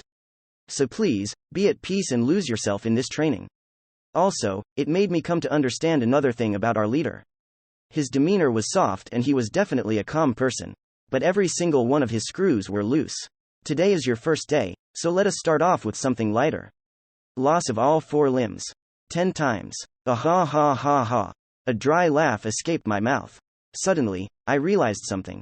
I'd always thought I was above other masters and always acted like it, but ever since meeting our leader, I'd never once looked down on him. It was probably because, as stupid as other people thought I was, even I could understand, with just my instincts, that I was no match for him. I sighed, gave in, and prepared to go through the training. Now that I thought about it, that Rook guy had gone through this, as well. I will overcome this, too, become flawless, and get my revenge on him after becoming the strongest I've ever been. Go easy on me, I said. Apologies, but no, going easy isn't quite enough to cut it, you see, he replied while raising his hand. Wait, you're using a knife hand? That's just ska. Ah. And so began my life at the jail, and my days of hellish training. A long road that would lead me to my new destination. Damn you, Rook. I'll make you pay for this someday. The end. Afterward Cat. With the side story over, it's time to jump into the afterword. Shuin. I wasn't in the midword, but I'm Shuin for Zunu. So, where's the bear? Fox. He couldn't be here 'cause he's still in jail. The afterword is related to where we are in the story, isn't it? Shuin. Well, there was that time he wasn't here 'cause he was waiting for his turn. Cat. The afterword is a mystery space where the fourth wall doesn't exist and characters who never interact in the actual story get to talk to each other, and it changes depending on what's currently happening. Shuin. Is that how it is? Cat. Yes. Anyway, it's time for the customary serious comment from the author. Thank you for your purchase, dear readers. I am the author, Kaido Sakin. With this Dendro volume, I've been able to conclude the first arc of the second part of the series. In this part, you will see many more stories focused on Tien's. Volumes 6 and 7 were the first step into it, and they presented a story about close bonds between players and Tien's.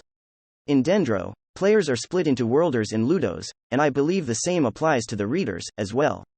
Many of the happenings in the story will likely appear different depending on which kind of reader is reading them, and that, too, is a very important part of this work. Volume 8 will introduce a character who is very important for both the setting and the work itself. Little would give me more joy than your excitement for her first appearance on the stage of this story. Fox. Now that that's done, can I ask something? Cat. Go ahead. Fox. Why did you add a side story after the main story? You did the same in Volume 3, but still. Cat. First of all, the reason why they exist in the first place is because there are things we can't show if we focus only on the events that involve Rei. We have the side stories to compensate for that, and the information in them is necessary for the main story. Fox. Oh, I can see why they're important. One of the side stories in Volume 3 gave us the identity of the superior killer, and here, we had the king of crimes. Cat. That's exactly why we need them. However, as things are, we can't release a book with nothing but side stories. Fox. True, Cat. That's why we will be adding them next to the main one. It's all so we can tell as many Dendro stories as possible. Shuin. He sounds a bit like the author's serious comment right now. Bear. I'm back in the wild. Bear. Volume 8 is set to come out around October, I guess, so bear it until then. Cat. That was too sudden. And you completely ruined the flow. Bear. We have a limited amount of space for the afterword. Sudden or not, it's time to announce the next volume. Cat. That's so meta. You actually can't say that anywhere else but here. Fox. Here I was thinking he wouldn't appear here this time, but he barged in and took an important honor and the entire spotlight all for himself. Shuin. This afterword sure had a lot of talk about the afterword itself.